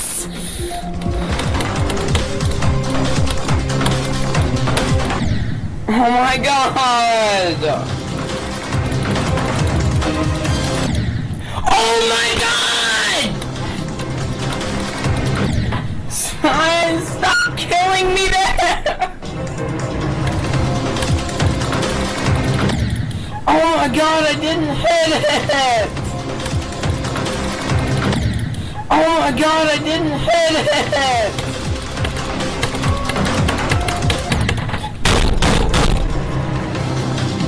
Fuck this level. You gay-ass spike!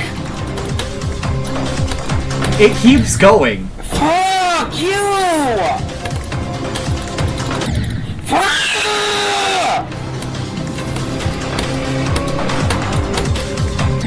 Fuck!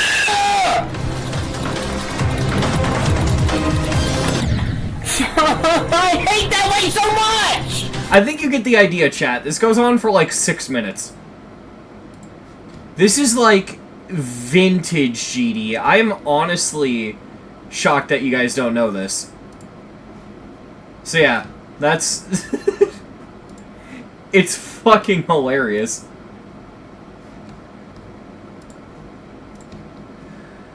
Alright, next level.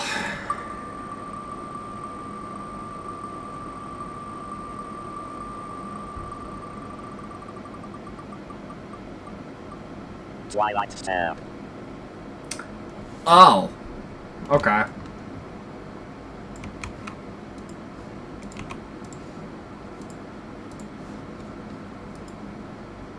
What the fuck is Twilight Step V2? I don't think I want to. It's my black P2S full.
What?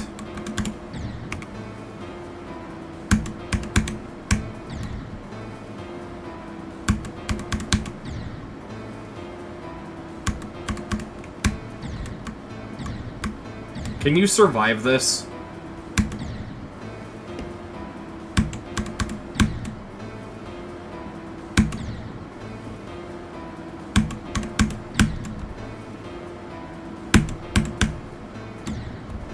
I don't think so. No, I know I missed the portal, but I'm wondering if you can survive this. Yeah, whatever.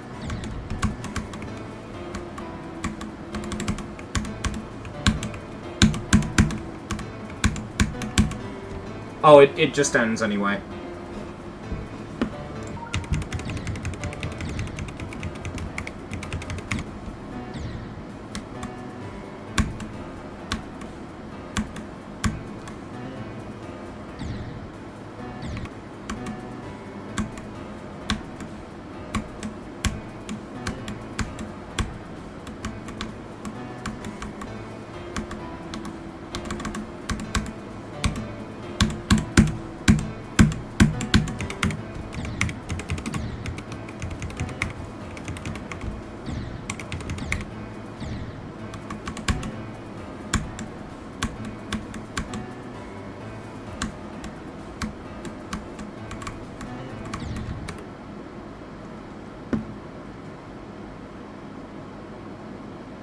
Am I the only one who hates the bar on the top of everyone's GD screen? I have a mod to remove it. You don't need a mod to remove it. You just... There, it's gone. It's just like... there. You can also do this.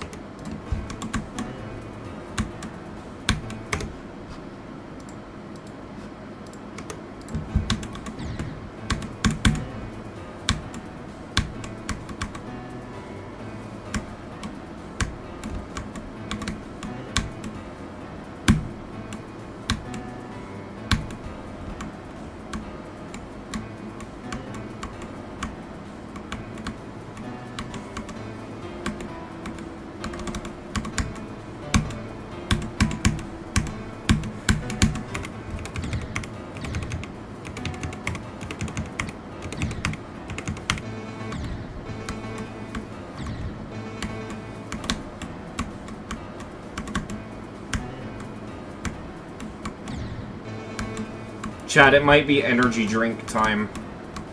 I'm starting to feel a little eepy.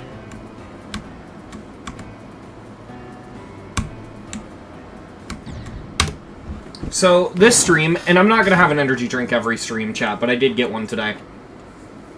How long am I going today? All day, hopefully. So this time, chat, I got a different energy drink. I'm hoping this one's stronger. I got a can of Rockstar Punch Fruit Punch. Let me... Video capture. Device, camera. There we go. My fucking...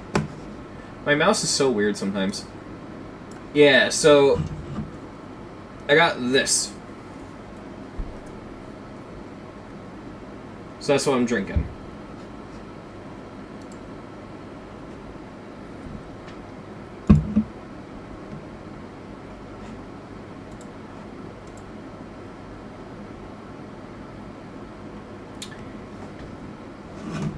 Give me 1 second, chat. I'm just checking something really quick. Bear with me.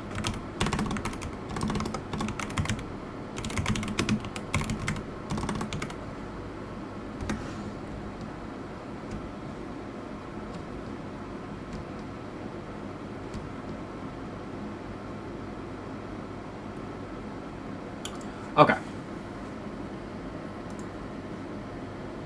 Alright, yeah, I'm gonna drink this.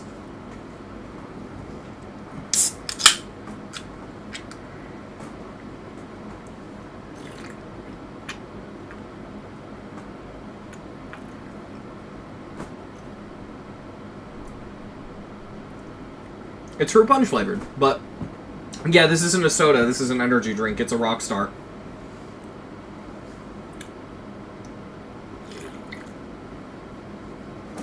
if you want the specifics, let me see where it says.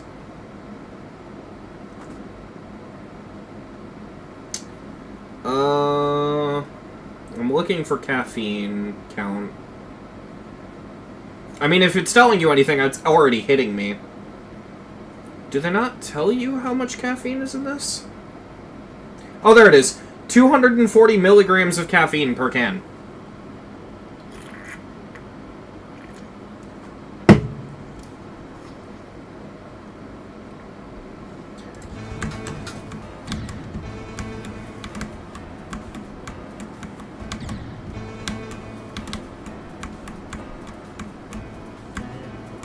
Fun fact about Rockstar Chat, the energy drink, is that the game company, like the GTA company, Rockstar Games, they actually tried to fucking sue the energy drink company because of the name.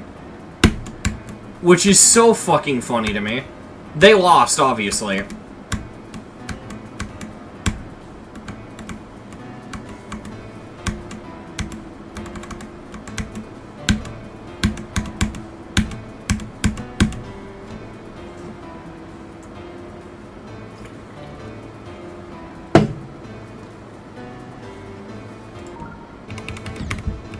Alright, just went 43 to 100.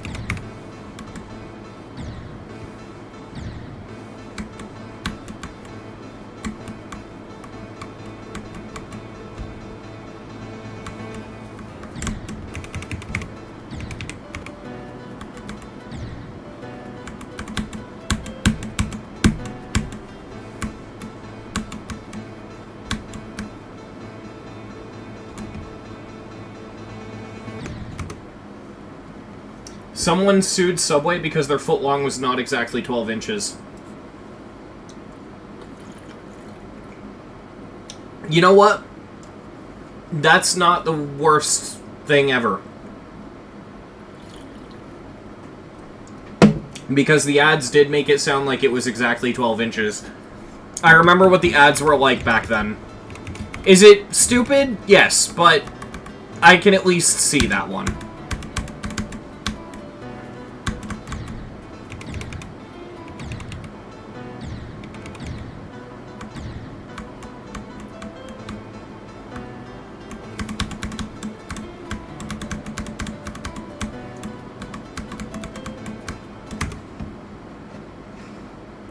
Someone sued Red Bull for not growing wings.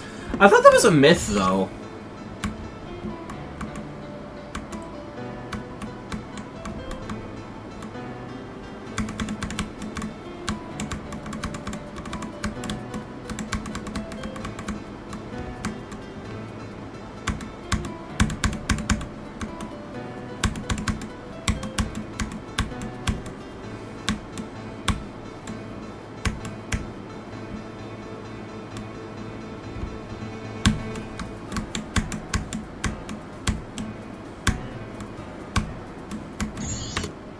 The McDonald's hot coffee lawsuit was not frivolous. Their skin melted together because it was so hot. Yes, that was a real thing. So, I'm going to tell you about that, chat, because I think more people need to know about this. So,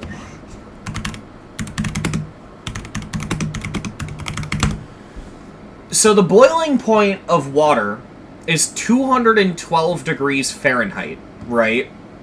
Or about 100 degrees Celsius.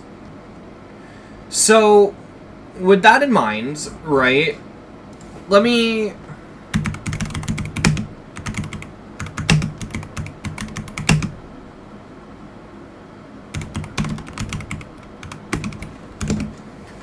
So, keeping in mind, right, how fucking hot they were supposed to...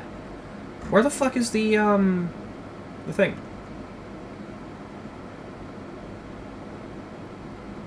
I'm getting different numbers, but I know what the number was, or, like, roughly.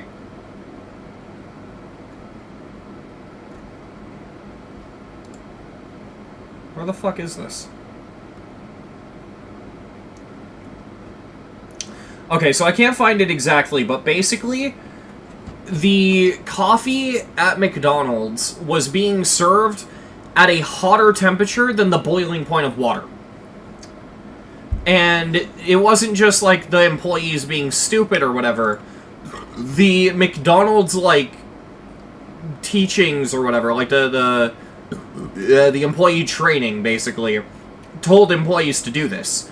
Not only were people being served a cup of boiling liquid in a drive-thru, in a fucking styrofoam cup, mind you. It's a miracle the cups didn't melt, but also the employees had to serve those cups. Employees would constantly complain that they were burning themselves, right? And, like, you were literally being served boiling water. Except it was worse because it was coffee. And, you know. And what happened was, this lady, who was, like, 80 years old, she orders a coffee, and she gets it out of the drive-thru, and I don't remember exactly how, because it's been a while since I've heard the story, although I haven't watched it yet. I saw Wendigoon made a video on it, and I'm sure he goes in depth with it. He made it on his second channel, so I'd watch that too, because he probably goes even more in depth than I could, but basically,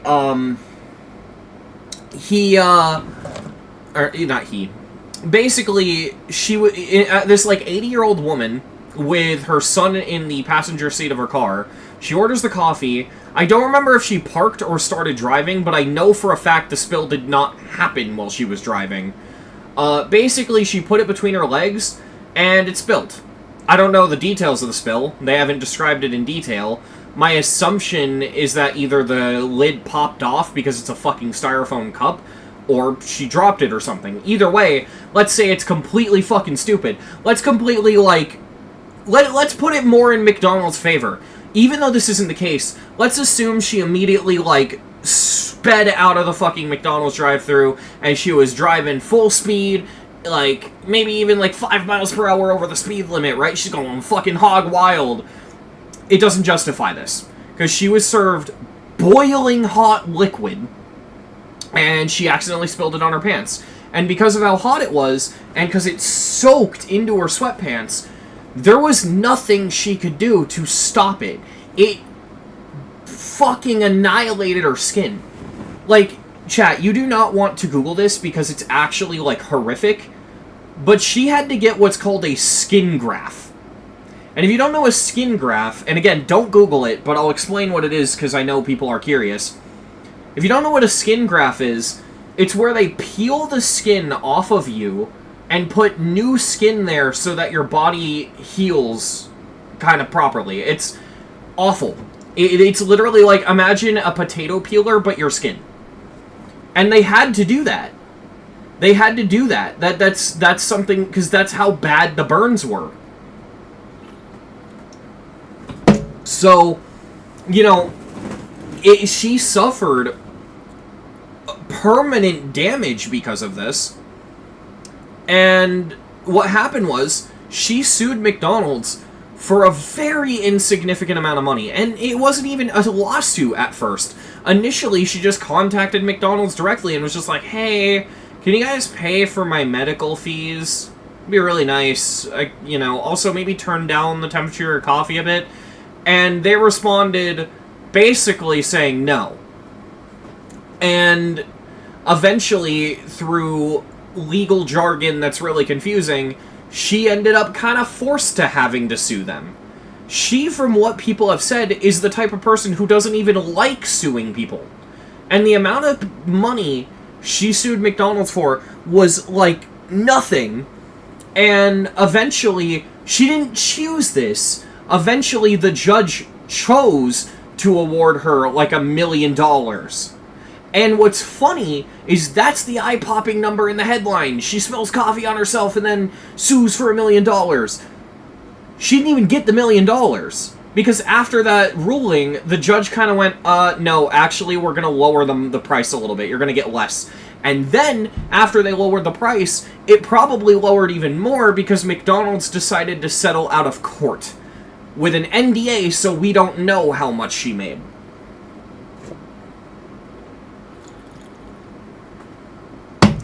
And I'd also like to mention that the only reason she even won in court is because one of the pieces of evidence was a publicly accessible set of records that shows that over 700 people had made the exact same complaint.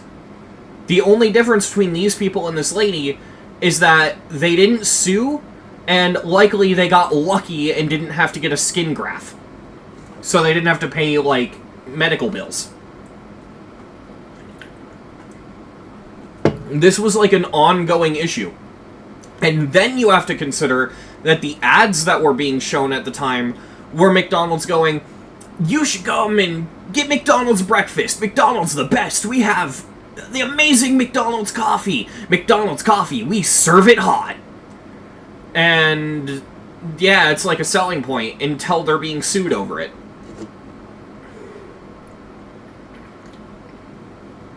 And after all of that, the media spun the story to a point where they stripped all that context and they boiled it down to old lady spills coffee on herself, sues McDonald's for $1 million, which is horribly misleading.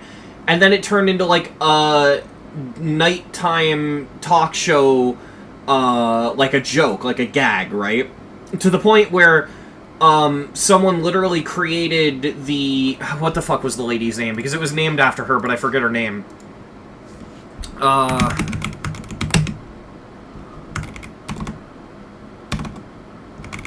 I gotta Google this.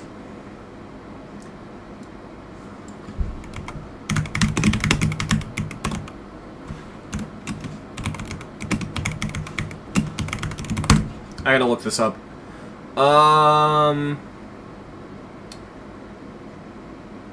Yeah, the Stella Awards, that's what it was. There was a nighttime show where someone would give out the Stella Awards, which was an award show for the most frivolous lawsuits. And keep in mind, her lawsuit was not frivolous. But at this point, everyone believed it was, to the point where she would receive daily death threats in the mail. She died receiving death threats for receiving financial compensation for a legitimate injury. So, yeah, it's really sad. It's legitimately sad.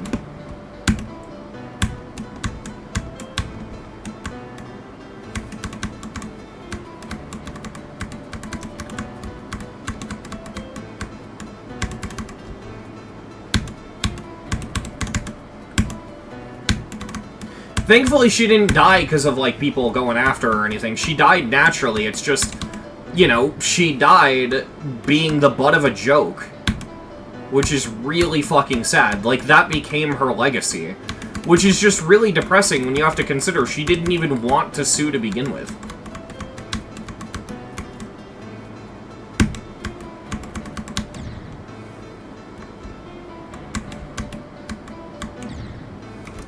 We went from a cold quality stream to a genuine horror story.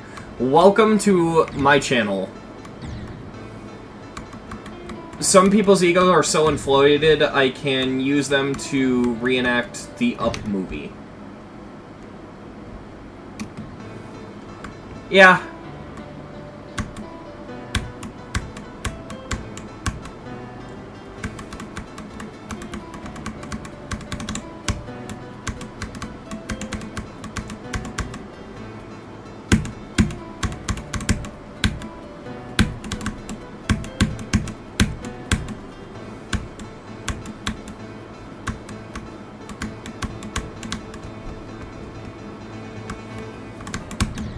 I clicked twice, but it was way too early. Reminder, an employee at Subway was shot to death by a customer for putting too much mayo in their sub. All I can think of is... what the fuck was the clip? A customer was upset because his Little Caesars was not hot and ready, pulling an AK-47...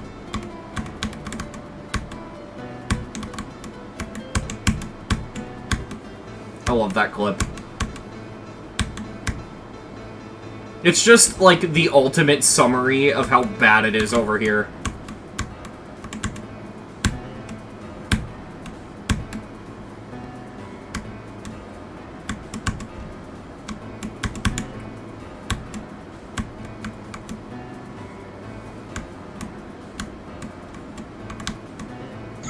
I forgot to jump there. Damn it.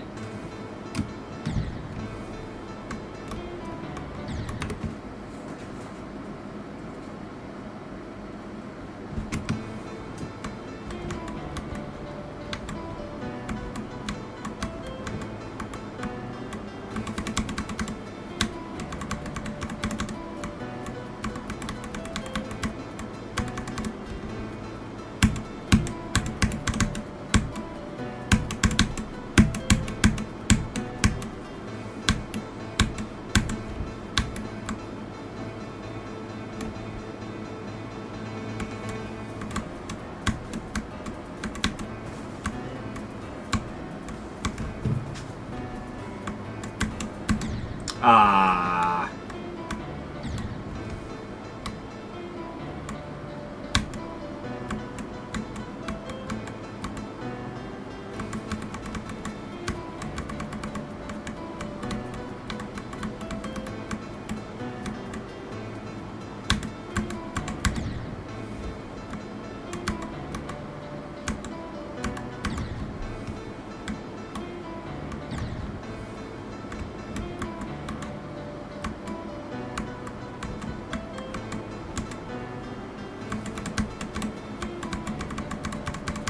I remember when RobTop tried to remove coyote timings and then had to add them back because of the sheer amount of levels it broke.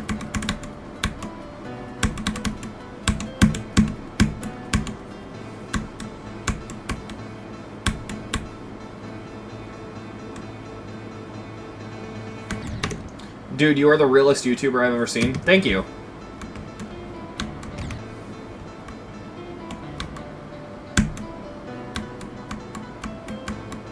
I may be a YouTuber, but I try not to act like a YouTuber, if that makes sense. I don't like the idea of, like, changing my personality to appease an algorithm.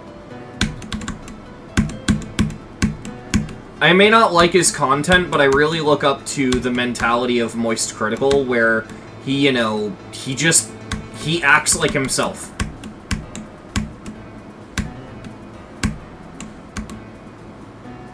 It's something I can get behind and respect a ton.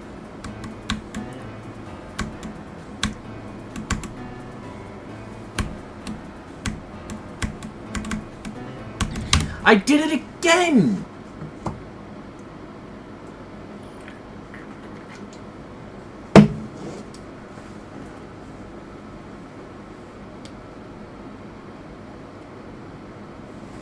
I mean, I don't even hate his content, I just think his content's meh.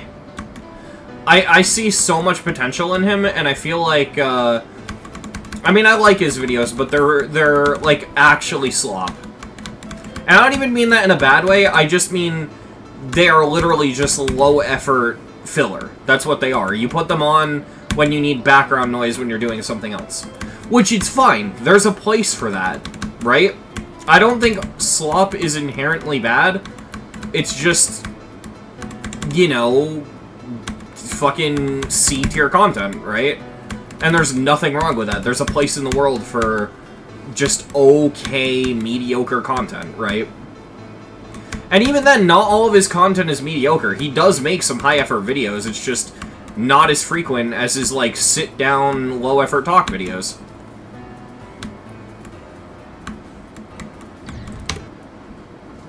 I think, honestly, I don't like calling it slop. I only do because I think that puts the point of what I'm trying to say across.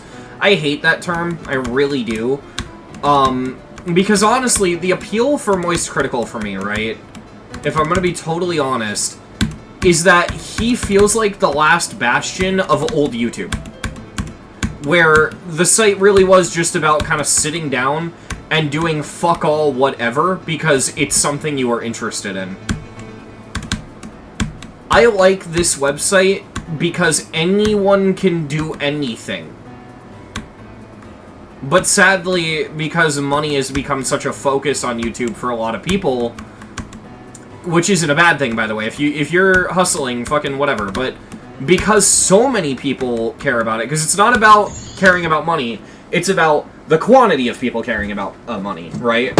Because money's such a focus on this platform now, you have people trying to, like, you know, min-max the algorithm, get all the super high performance, the less effort with the more algorithm push, the better. Fucking, like, you get, like, those weird AI videos where they're just describing the plot of a Marvel movie poorly, right? And I feel like that's kind of meh. I want to see more YouTubers just be themselves. I'm gonna kind of make a point that Emp Lemon used to make a lot, but YouTube's original tagline is broadcast yourself.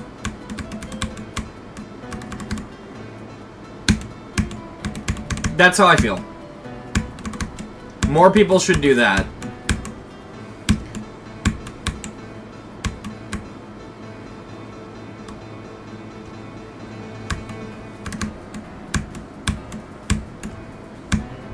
Because I come to this platform for the unique personalities and, like, just the people. The people are what I care about.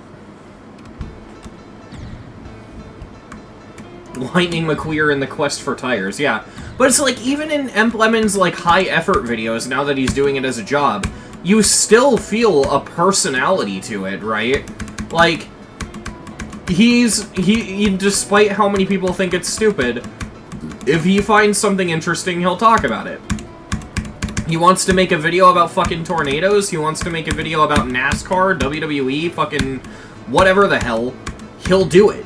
And I respect that. I have so much respect for someone who just does what they want, rather than what the algorithm wants them to do. It's why I've always said, and I've always described my content as, I'm making things for other people, but I'm also making the things that I want to make. Like, I'm making things to entertain, but I'm making the things that I enjoy making, if that makes sense. It's kind of like, it's more akin to, if you enjoy what I do, then I'm happy, right? What about stuff from requests, like request streams? Level request streams, I'm super mixed on, because it really depends on the streamer and their motivations.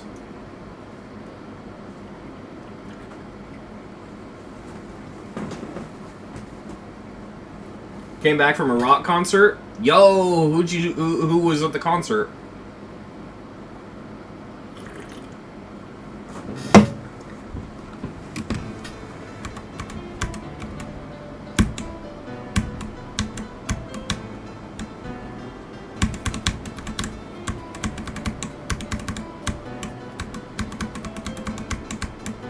You guys remember how I made that video, the You Have Bad Opinions video, which was basically just me really confused about the fact that everyone didn't like my content because I had hot takes and they were saying that I had bad opinions. I didn't know what the fuck that meant. I still don't. Yeah, so one thing I wanted to mention in that video, but I never did because I had to cut it for, realistically, just because it didn't fit, is I had a tangent in that video where I talked about basically people saying you have bad opinions, to me reads as, you're not saying what I want you to say. Right? That's what those comments really mean to me. When I hear you have bad opinions, I hear, you're not saying what I want you to say. That's how I interpret them. And again, like I said in the video, I don't actually know what people are commenting when they say that, but that's the only way I can interpret them. Because unfortunately, that comment literally means nothing. Because even if it's bad faith, I try to take all criticism, right?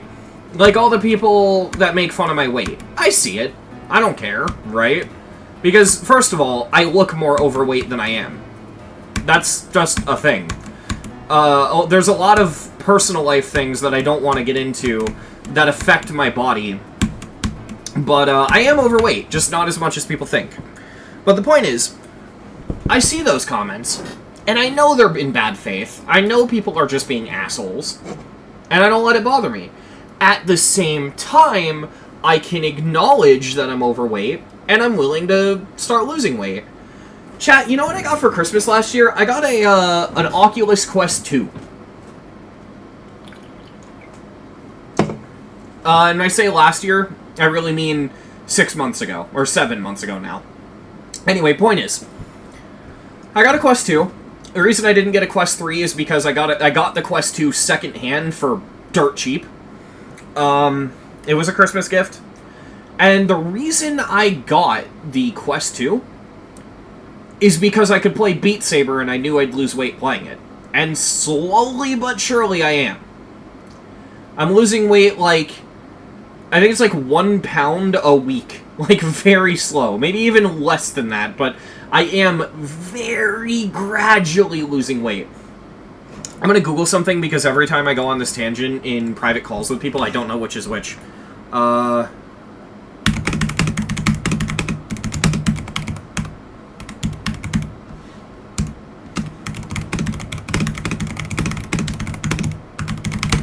gotta Google this. Yeah, so I don't have medical proof of this. Like, I've never gotten diagnosed, but I'm pretty sure I have a low metabolism because I just lose weight very slowly. I could spend, like, the whole day running, like, a marathon, and I'd probably lose, like, 5 pounds. Right? And that's just how I am. So the thing is, I acknowledge that those comments are in bad faith, and I don't want to bother me. But at the same time, I do actually genuinely want to lose more of my weight. And I think that's a healthy way to look at it. And that's how I view all criticism. And that's an extreme example, but I use an extreme example because it makes the point well. So, when I got the comments, especially in mass, saying, you have bad opinions, my first thought wasn't, wow, these people are being assholes, fuck them. My first thought was, what's wrong with my opinions? Right? Like, I legitimately went into it trying to figure it out, right? And, I just couldn't. Because all I can read them as, like, looking for the most good faith interpretation I possibly can, the only way I was able to read those messages was, ew, you don't agree with me. If I can compare it to anything, it reminds me of when people just comment, and I might have said this in the video actually, but it reminds me of when people just comment, you suck. The problem with that, right, is, can you tell me why? Like, if you think my content's bad, can you tell me why my content's bad so I can improve my content? I suck. Okay, well, what does that mean? Is my editing bad? Is my, you know, presentation bad? Do I do a bad job speaking? You know, am I gay and I suck cock? I don't fucking know. Tell me, right? I have no idea what you're trying to tell me. So, you know, it's just one of those things where it's like, I had no idea what the fuck to get out of that, right? But, anyway, the whole point, and the reason I'm bringing this all up, right, is assuming the interpretation I have is correct, and what people are saying is, you know, your opinion's bad because I disagree with you, right? Like, you have a different opinion than me, right?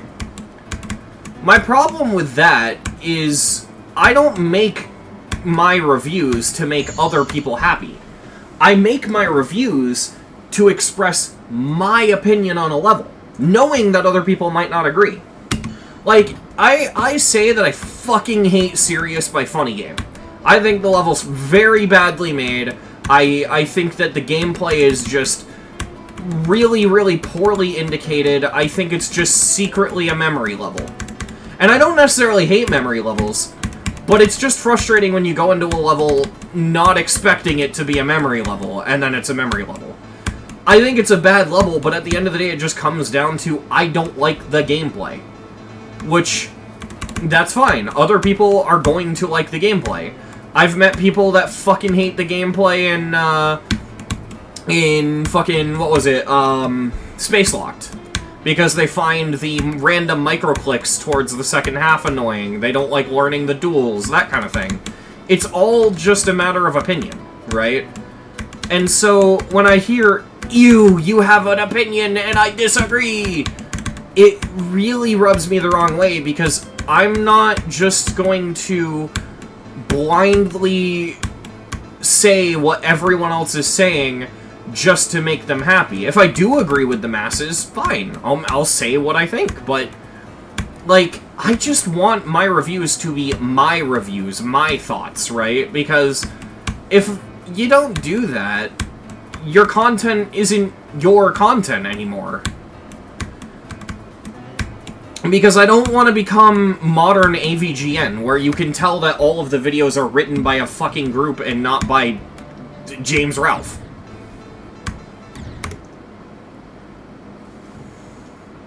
You know how GD players react to opinions on the internet. Yeah, but that's the thing. They're not that bad.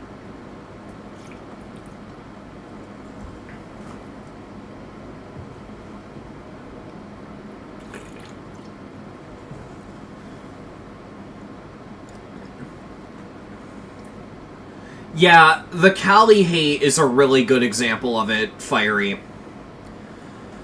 I think people go too far with it too, because I'll get angry, I'll be like, yeah, this level's shit, fuck this level, I hate this level, but that's just coming from, like, personal passion. Like, I fucking hate this level doesn't mean this is the worst level ever made. And if I think a level is horrible, I think it's bad, and I say something along the lines of, this level's dog shit, I'll usually explain why. I'll never just say, man, this level's shit, fuck this level, unless it's like a reaction, like a completion video, and that's my reaction after beating it. In a review, I'll never just say, this level's shit, and not explain why. Like, if I just name a level that I've reviewed, you probably know what I dislike about it, or if not, I can explain it, and you can go to the video and I explain it, right?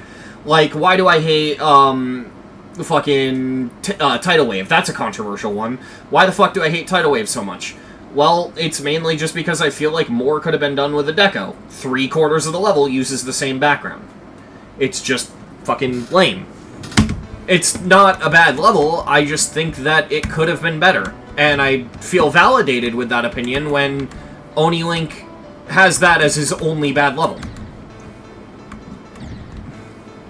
Because, every Oni Link level since Tidal Wave has fucking slapped. I should probably review one of his levels that isn't Tidal Wave at some point. But the thing is a lot of them, as much as I like them, I haven't had a lot to say. The only one I've considered is, I forget the name of it, but it's the one that uses that one Pokemon song. I forget the name of it, but it's, I think it's Gale Force? That's the name of it, right? That would be a fun one to review. Yeah, it's Gale Force. Yeah, I mean, honestly, the thing is, Tidal Wave was kind of a fluke for Oni Link. That's not what usually happens with a first level. And that's why I always tell people, build a couple levels normally before you try to make a top one. Because you don't want your first level to be a top one, because it's going to give your first level a bunch of unnecessary attention, which is bad because it's your first level. Imagine how uncontroversial Tidal Wave would be if it was just like a hard demon.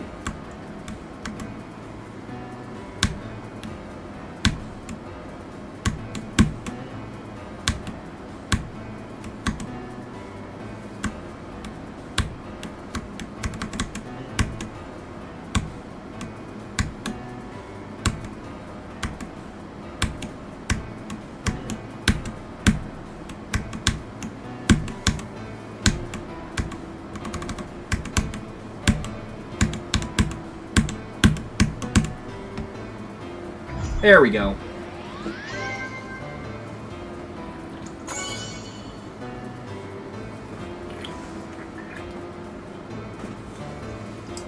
You should review Tsunami when it comes out. I probably will. I don't know why this took me so long.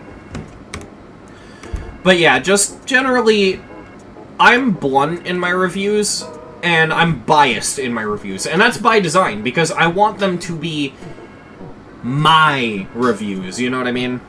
And it's like, if I find a level funny, I want to joke about the level. I want to, you know, laugh about it. Fucking shit like Formula X, I love talking about, because it's just so fucking funny. Got Boogie with no flop. You know? I don't know. Someone once said a death threat to a friend of mine in GD for saying that I'm an underrated creator. Yeah, like... It's so weird. It's so fucking weird. Like, I understand disagreeing with someone. I even understand getting heated about other people's opinions. Like, someone I know said that they hated all memory levels because they thought memory was bad game design. And I think that's bullshit because, have you ever played the old Sonic games on Sega Genesis? You literally go through walls to find some of the power-ups and special stages and shit. So, I think having fakes and shit in old GD level, really not that ridiculous. But, I disagree with them. I can explain why I disagree with them. But I'm not gonna fucking send him a death threat over it. Like, it's a fucking opinion. At the end of the day, if he doesn't want to play a memory level, he just doesn't have to fucking play a memory level, you know what I mean? Just super weird. People are weird. What's going on in chat right now? We're just talking about opinions. Alright, spin the wheel!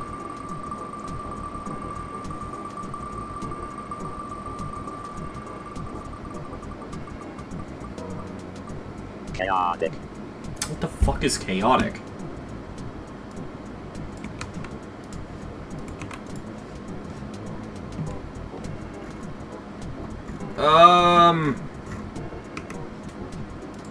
I'm assuming it's the one by Mr. Cheese Tiger?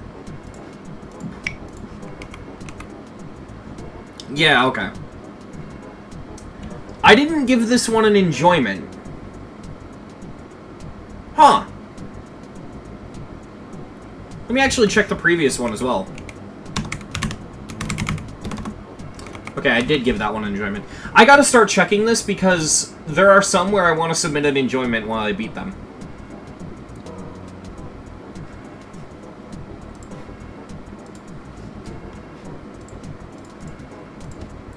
Let me quickly spend my keys, though.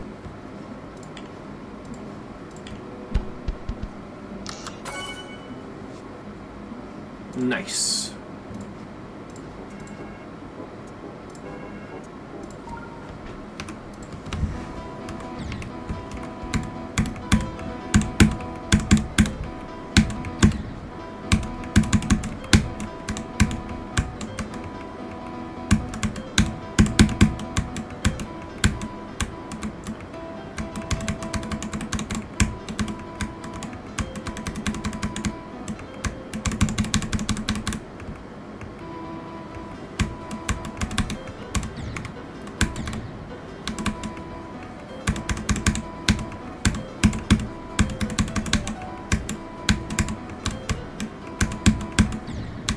Whoa.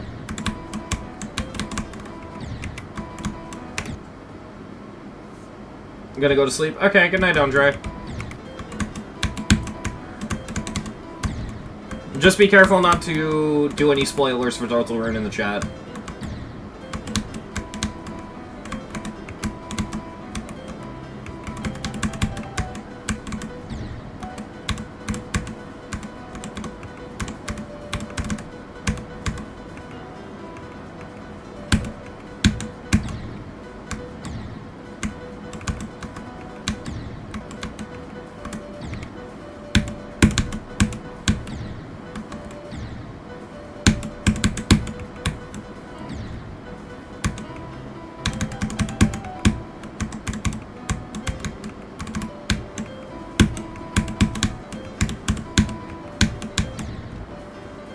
Oh, okay, I just missed that. I hit that.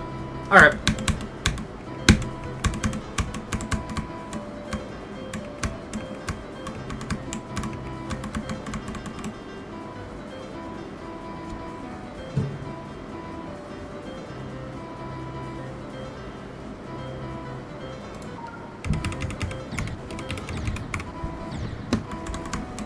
Fucking Merg played it? Okay.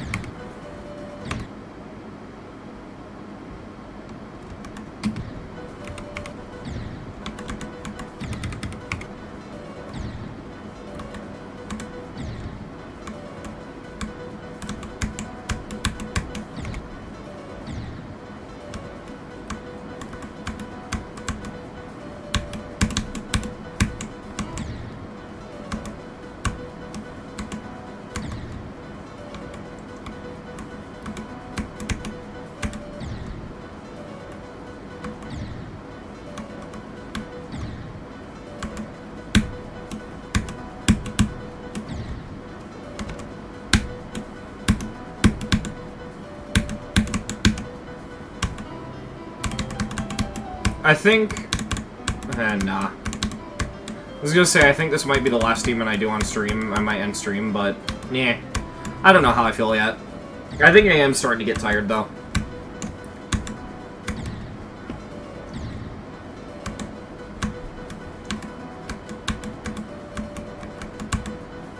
But yeah, actually, I want to continue talking about what we were talking about before, because I beat Twilight stuff and I forgot. So yeah, basically my main point with the whole opinion thing really does just come down to the whole, oh man, I don't like your opinions because I disagree with you, kind of goes against my whole philosophy for how YouTube as a site should work. Because, you know, broadcast yourself. That's it.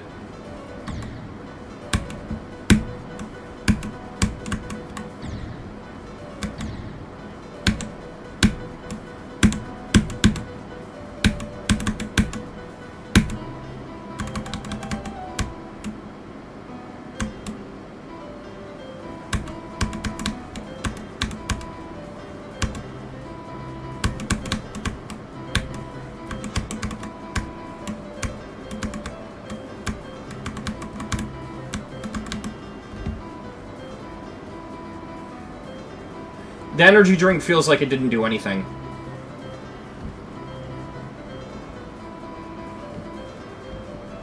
It's not even because I don't think they'll look good, because I just add random-ass colors. Example, my level theory of death. I just think they're annoying. Oh, fair enough.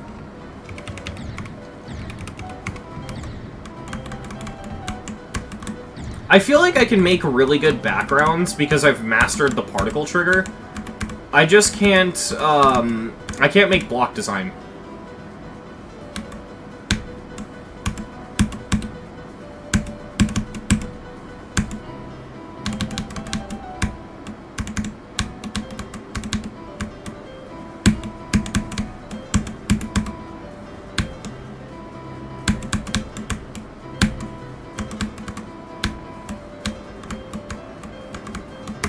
I feel like I didn't even retain any of what I just did.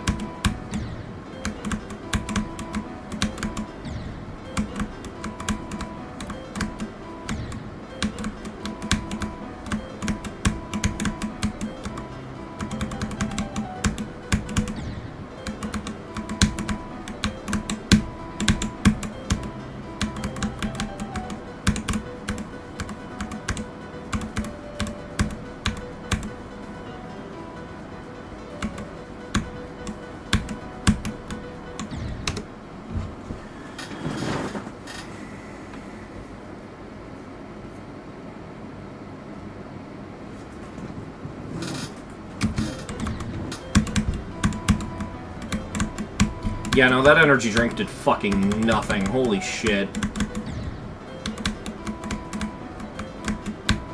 Which sucks because I'm probably gonna get all jittery later and I'm gonna start shaking. Gotta get that way when I drink certain energy drinks, because it feels like they'll do nothing, and then my whole body will just get shaky.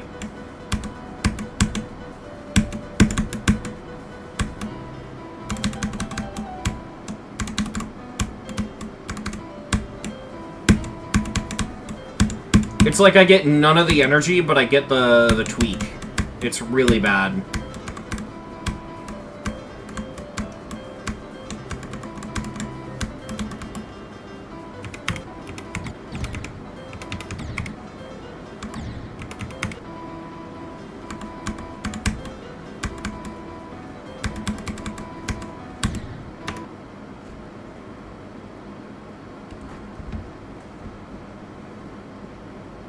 Doesn't caffeine give a risk of nerve tics anyway? Potentially. I don't know.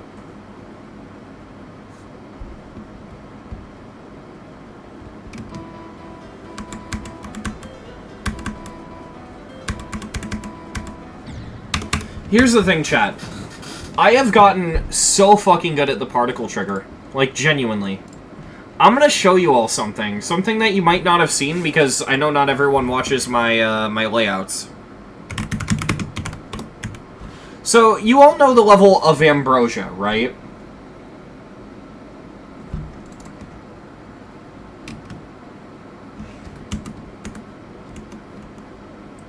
Yeah, so I'm gonna show you my level Silent Ambrosia. Silent Ambrosia is an impossible level I made, and it's a remake of Ambrosia. That's impossible. What I'm about to show you, the backgrounds I made with, like... I don't remember. I made them with a bunch of particle triggers, and that's it. And this is one of the most nuts things I've ever made. But because I can't make block design, I made it invisible. Which made sense, because it's an Of Ambrosia remake. But, like, this was all made with just particle triggers.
Do I have a rated level? No.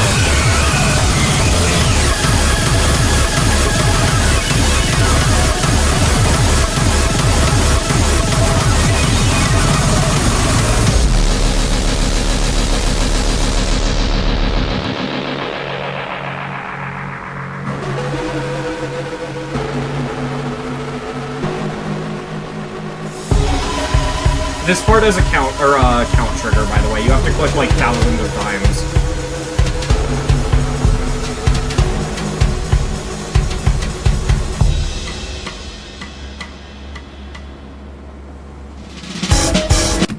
So, if I go over to that level, I can prove this because the level's, you know, on my old account. If I go and I open up the level... Oh, so why don't I just... Yeah, there we go. Almost forgot. Yeah, here it is. If I go into this, I can show you the deco.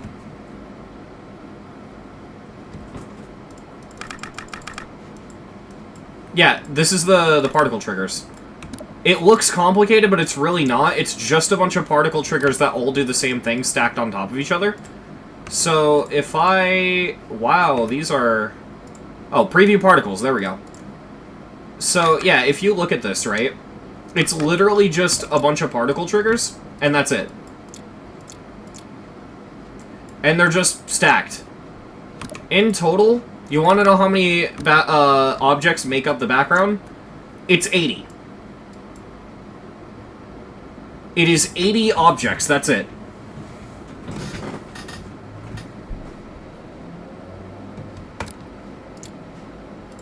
And if you're curious, this is the setup for them. That's one of the red ones, and if I can select one of the white ones, which I'm having an irrationally hard time doing, yeah, there's one of the white ones. It's just these.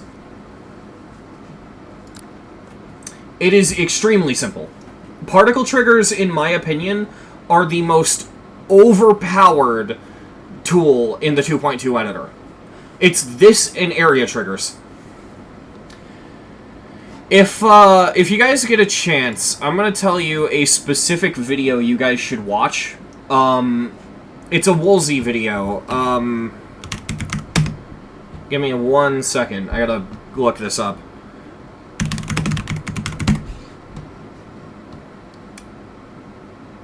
Yeah, this one. You're gonna hear Woolsey, I think, in a second. Whoa! It's Woolsey. Welcome back. Yeah, okay.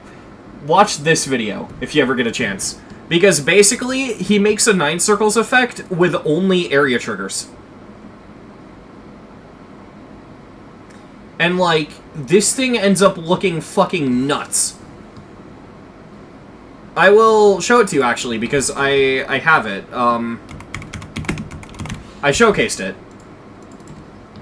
This effect was Oh god, sorry, ow. This was made with just area triggers for the effect for the circles part. Shut down.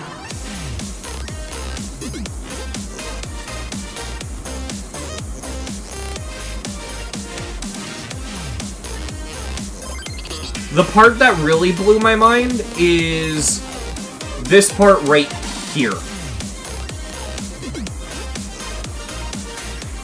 This looks fucking incredible.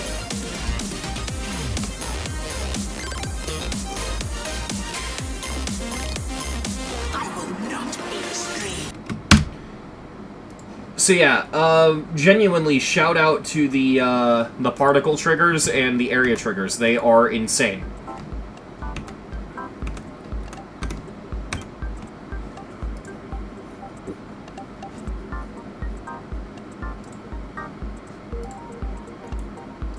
Woolsey is definitely a good creator. I think his videos are a really good source of inspiration for creators. I feel like they don't help new creators because they require you to have a decent amount of knowledge of the game's triggers already. But if you have that, they can be a really good source of inspiration. I have a lot of, like, fondness for Woolsey's creating videos because they can legitimately help a lot.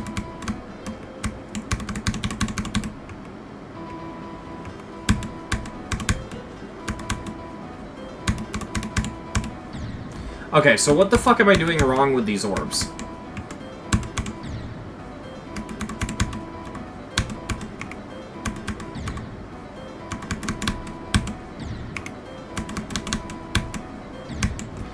This just doesn't feel like...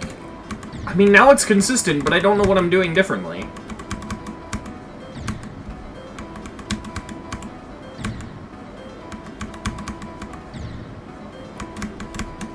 I think it is just hit them as early as possible. Maybe if I hit one of the purples super late. But no, that risks that happening.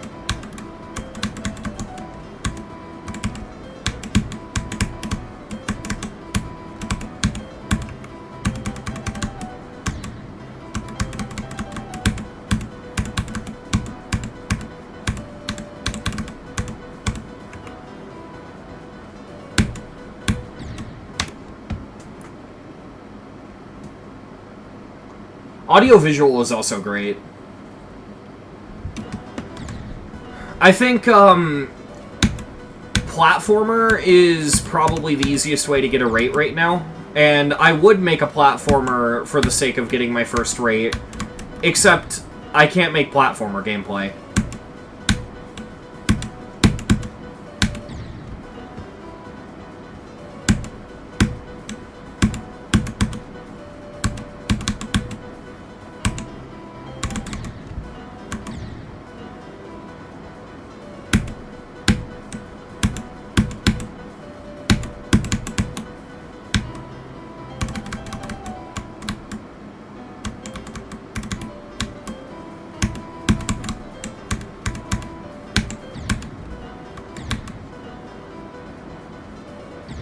Just build a simple room level.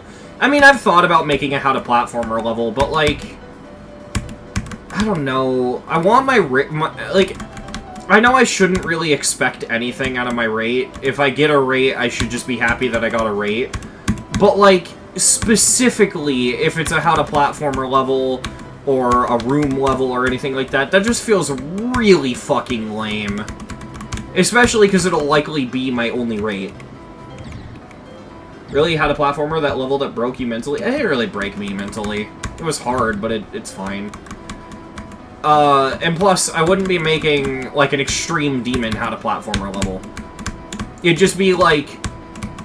I mean, there are easy demon how to platformer levels.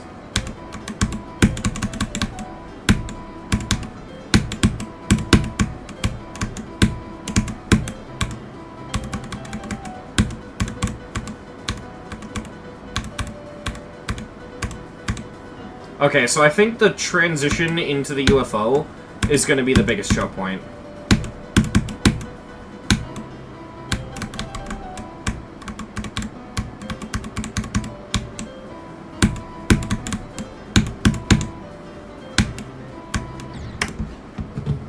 Many fun rooms await. Yeah, that level's really good.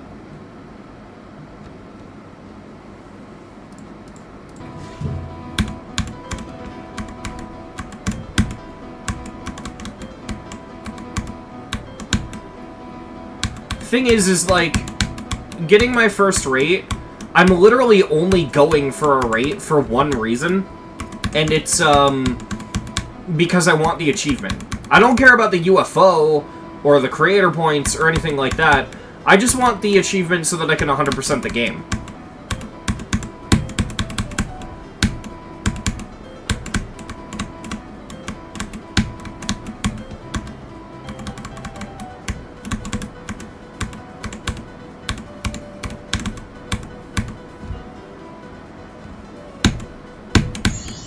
What the fuck? That was stupid. The one creator point UFO looks like garbage. It's okay. I think for being the hardest achievement in the game, it's pretty lame. But it's okay.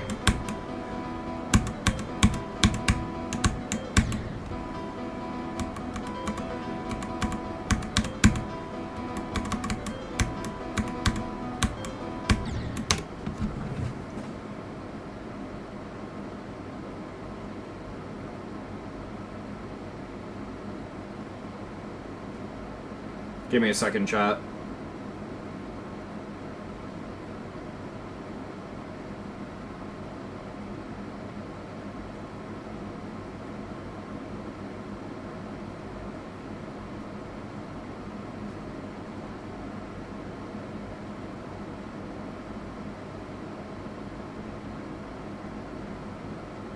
Okay. I think what I predicted is right. I think, I'm getting jittery.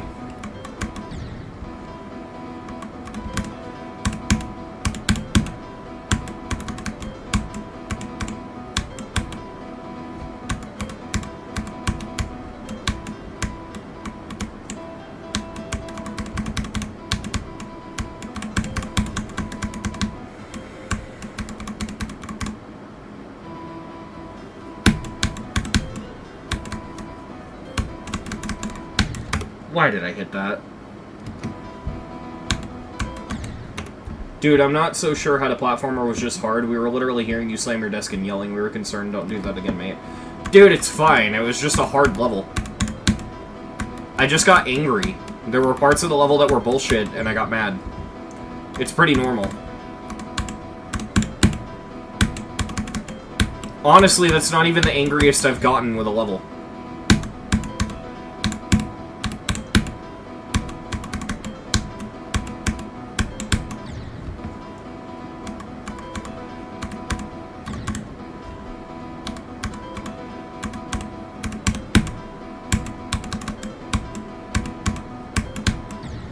What am I doing wrong?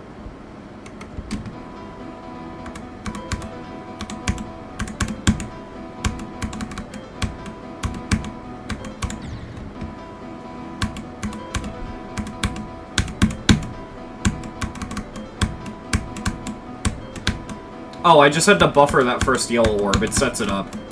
It's just jank. Okay.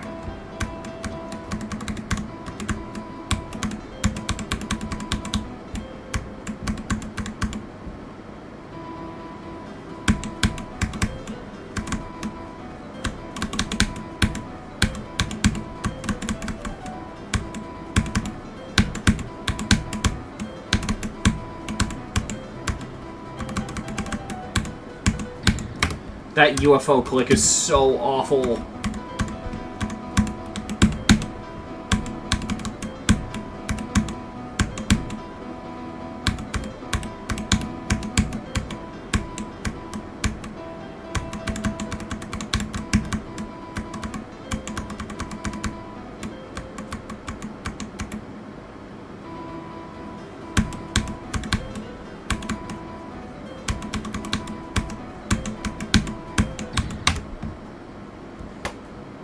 Man.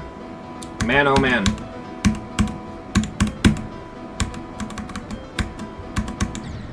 This level is not that good.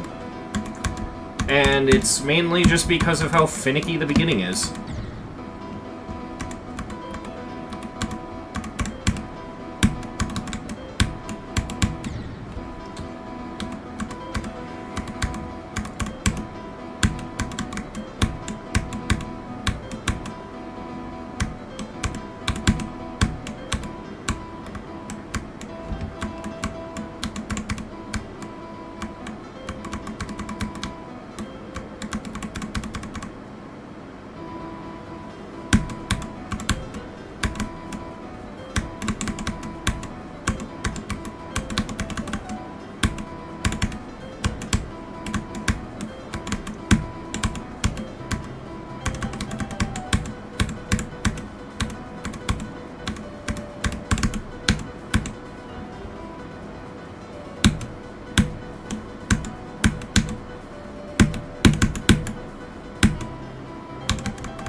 There we go.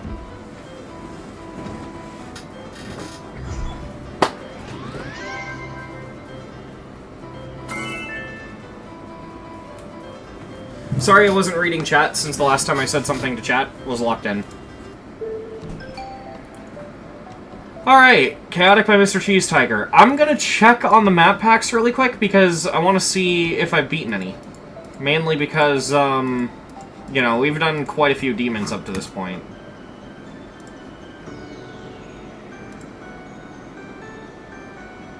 There's one in Demon Pack 1. What's that one? Y-Step, yeah, okay. One in Demon Pack 14, that is Chaotic. Demon Pack 16, that's Dimension Machine. That's it, okay. Slowly but surely, chat.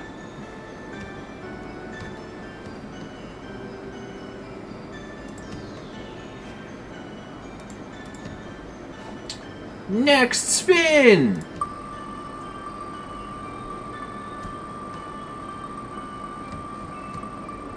Hey, Seal. Vegetarian. I don't remember this one. Alright, what's this one?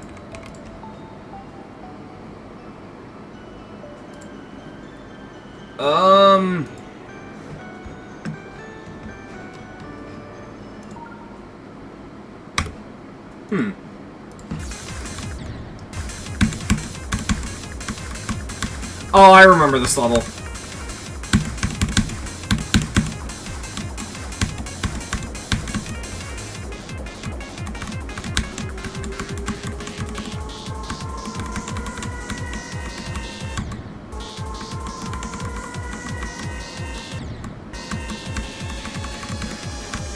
Seal, you missed the best completion of Crystal Essence by Chase you'll ever see.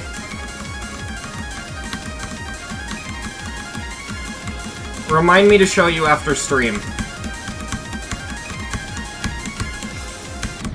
Okay, I'm gonna turn on LDM for this one. Hopefully it helps.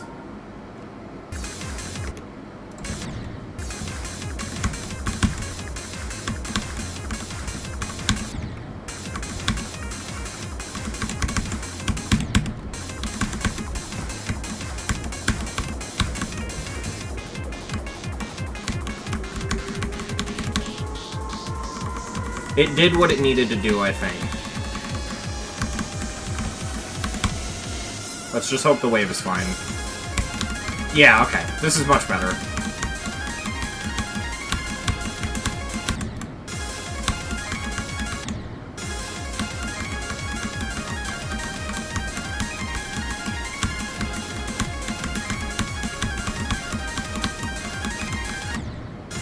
Oh my god.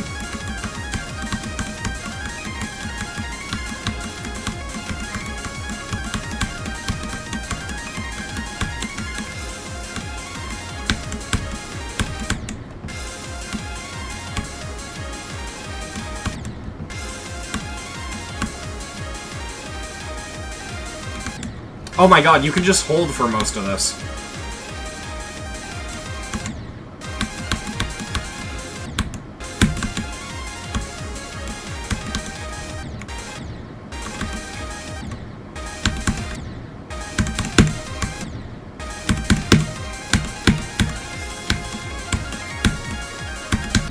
Okay, this part's lagging too much. Yeah, I can't do this one either.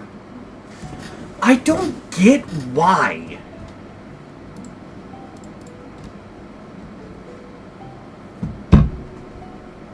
I don't get it, because the levels that are lagging are the most random shit, you know what I mean?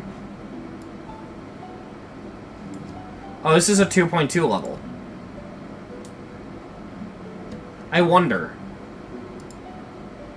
It's gotta be, like, shaders or something. Let me see if there's anything in the settings that might help. Disable shader anti-aliasing. I don't think that would help, though.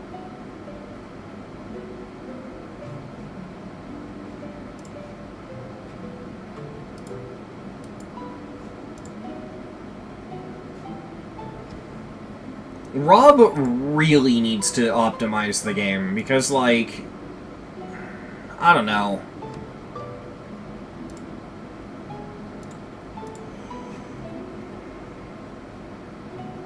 What's extra LDM? It removes certain glow objects.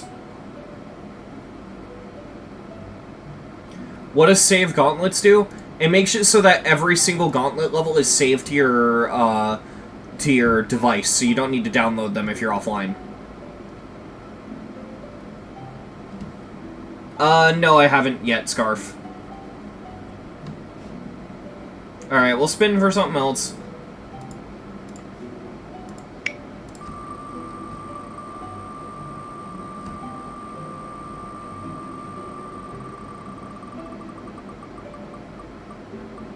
Starquake. Starquake, another map pack demon, wow.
What the fuck? Oh, it's just really finicky.